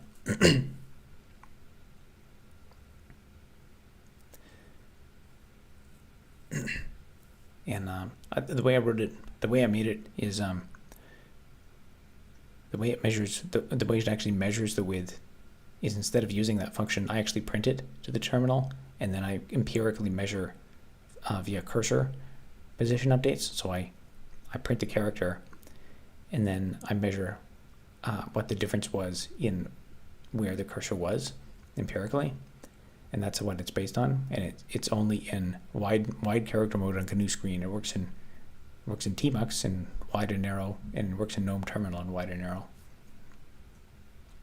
So it's just kind of an eccentric case, but I'm just curious to see if there's a simple way to fix it.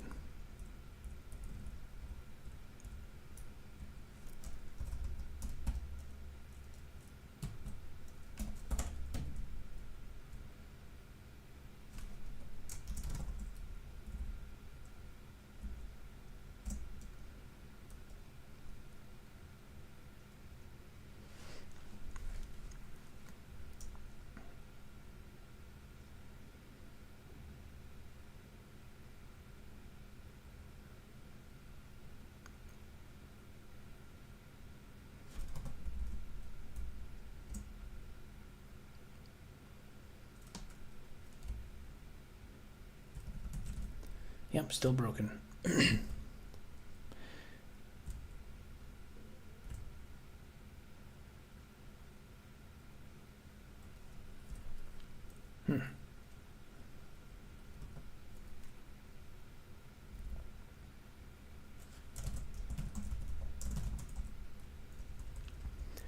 That's interesting. So if I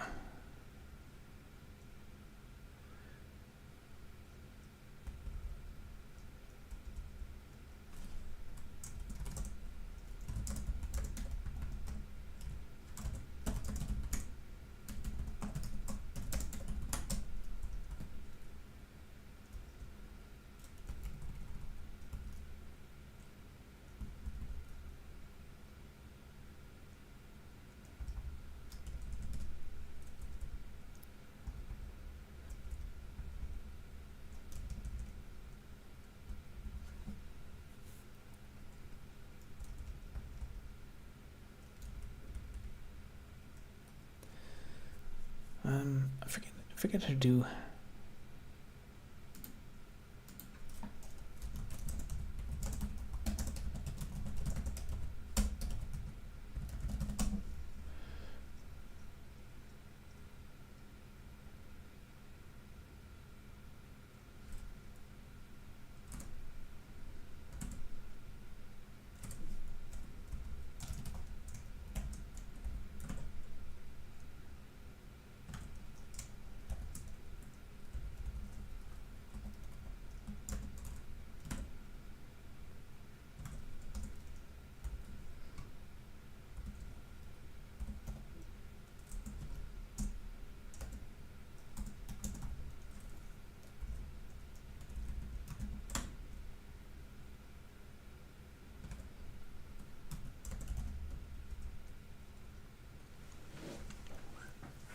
When will this game get microtransactions so I can pay to win?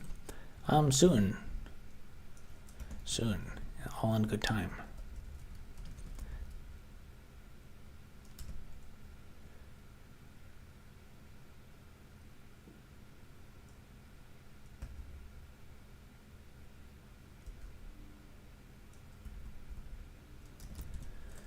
Okay, so that's why. So we'll do 10, I guess.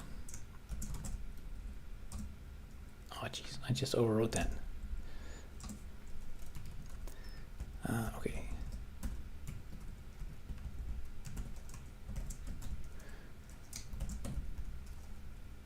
I equals 0, I greater than or equal to 3, I minus minus.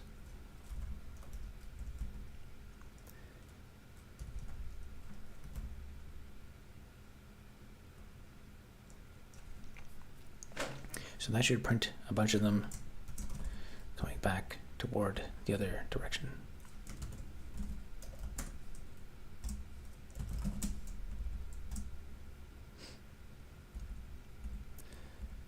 Yeah, interesting. So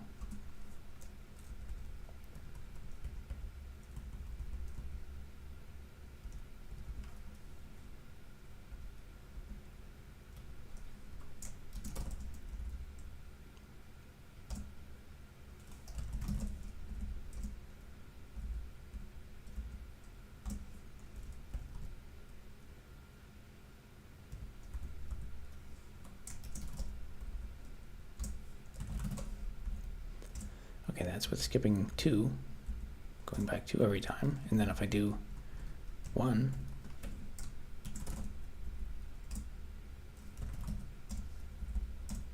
so that's the issue, is if you're in a GNU screen in wide mode, if you're printing those double wide characters on the same line, because it actually takes up 2, but GNU screen is not, I don't know, smart enough or something, so it just does not, it erases them as it's going back. So you only see the last one that it printed. But then when I go back, or if I go back, if I say 3, let's do that, 3.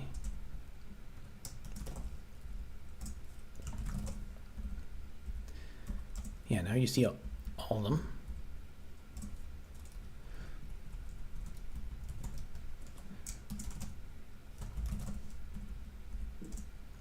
Now you see the whole line. And then when I do 1,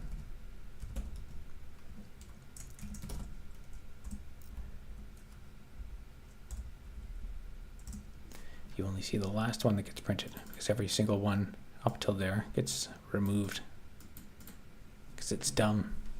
So I think that's the best I can do for that. Astoli says, "Sup playa." Today we did some investigation into a bug in GNU screen that only occurs in wide mode when you're printing multi-column characters. So I figured out all I'm going to figure it out for this. So I'll just chalk this up to like not supported in GNU screen wide mode. And with that, I will probably call it a night. I was probably just going to stream until midnight, but I guess it's now 1:13 a.m. But this was a successful stream, so thanks to everyone who gave a super chat. Thanks very much to Squeak for the substantial super chat. All right, I'll probably be on tomorrow, so see you then.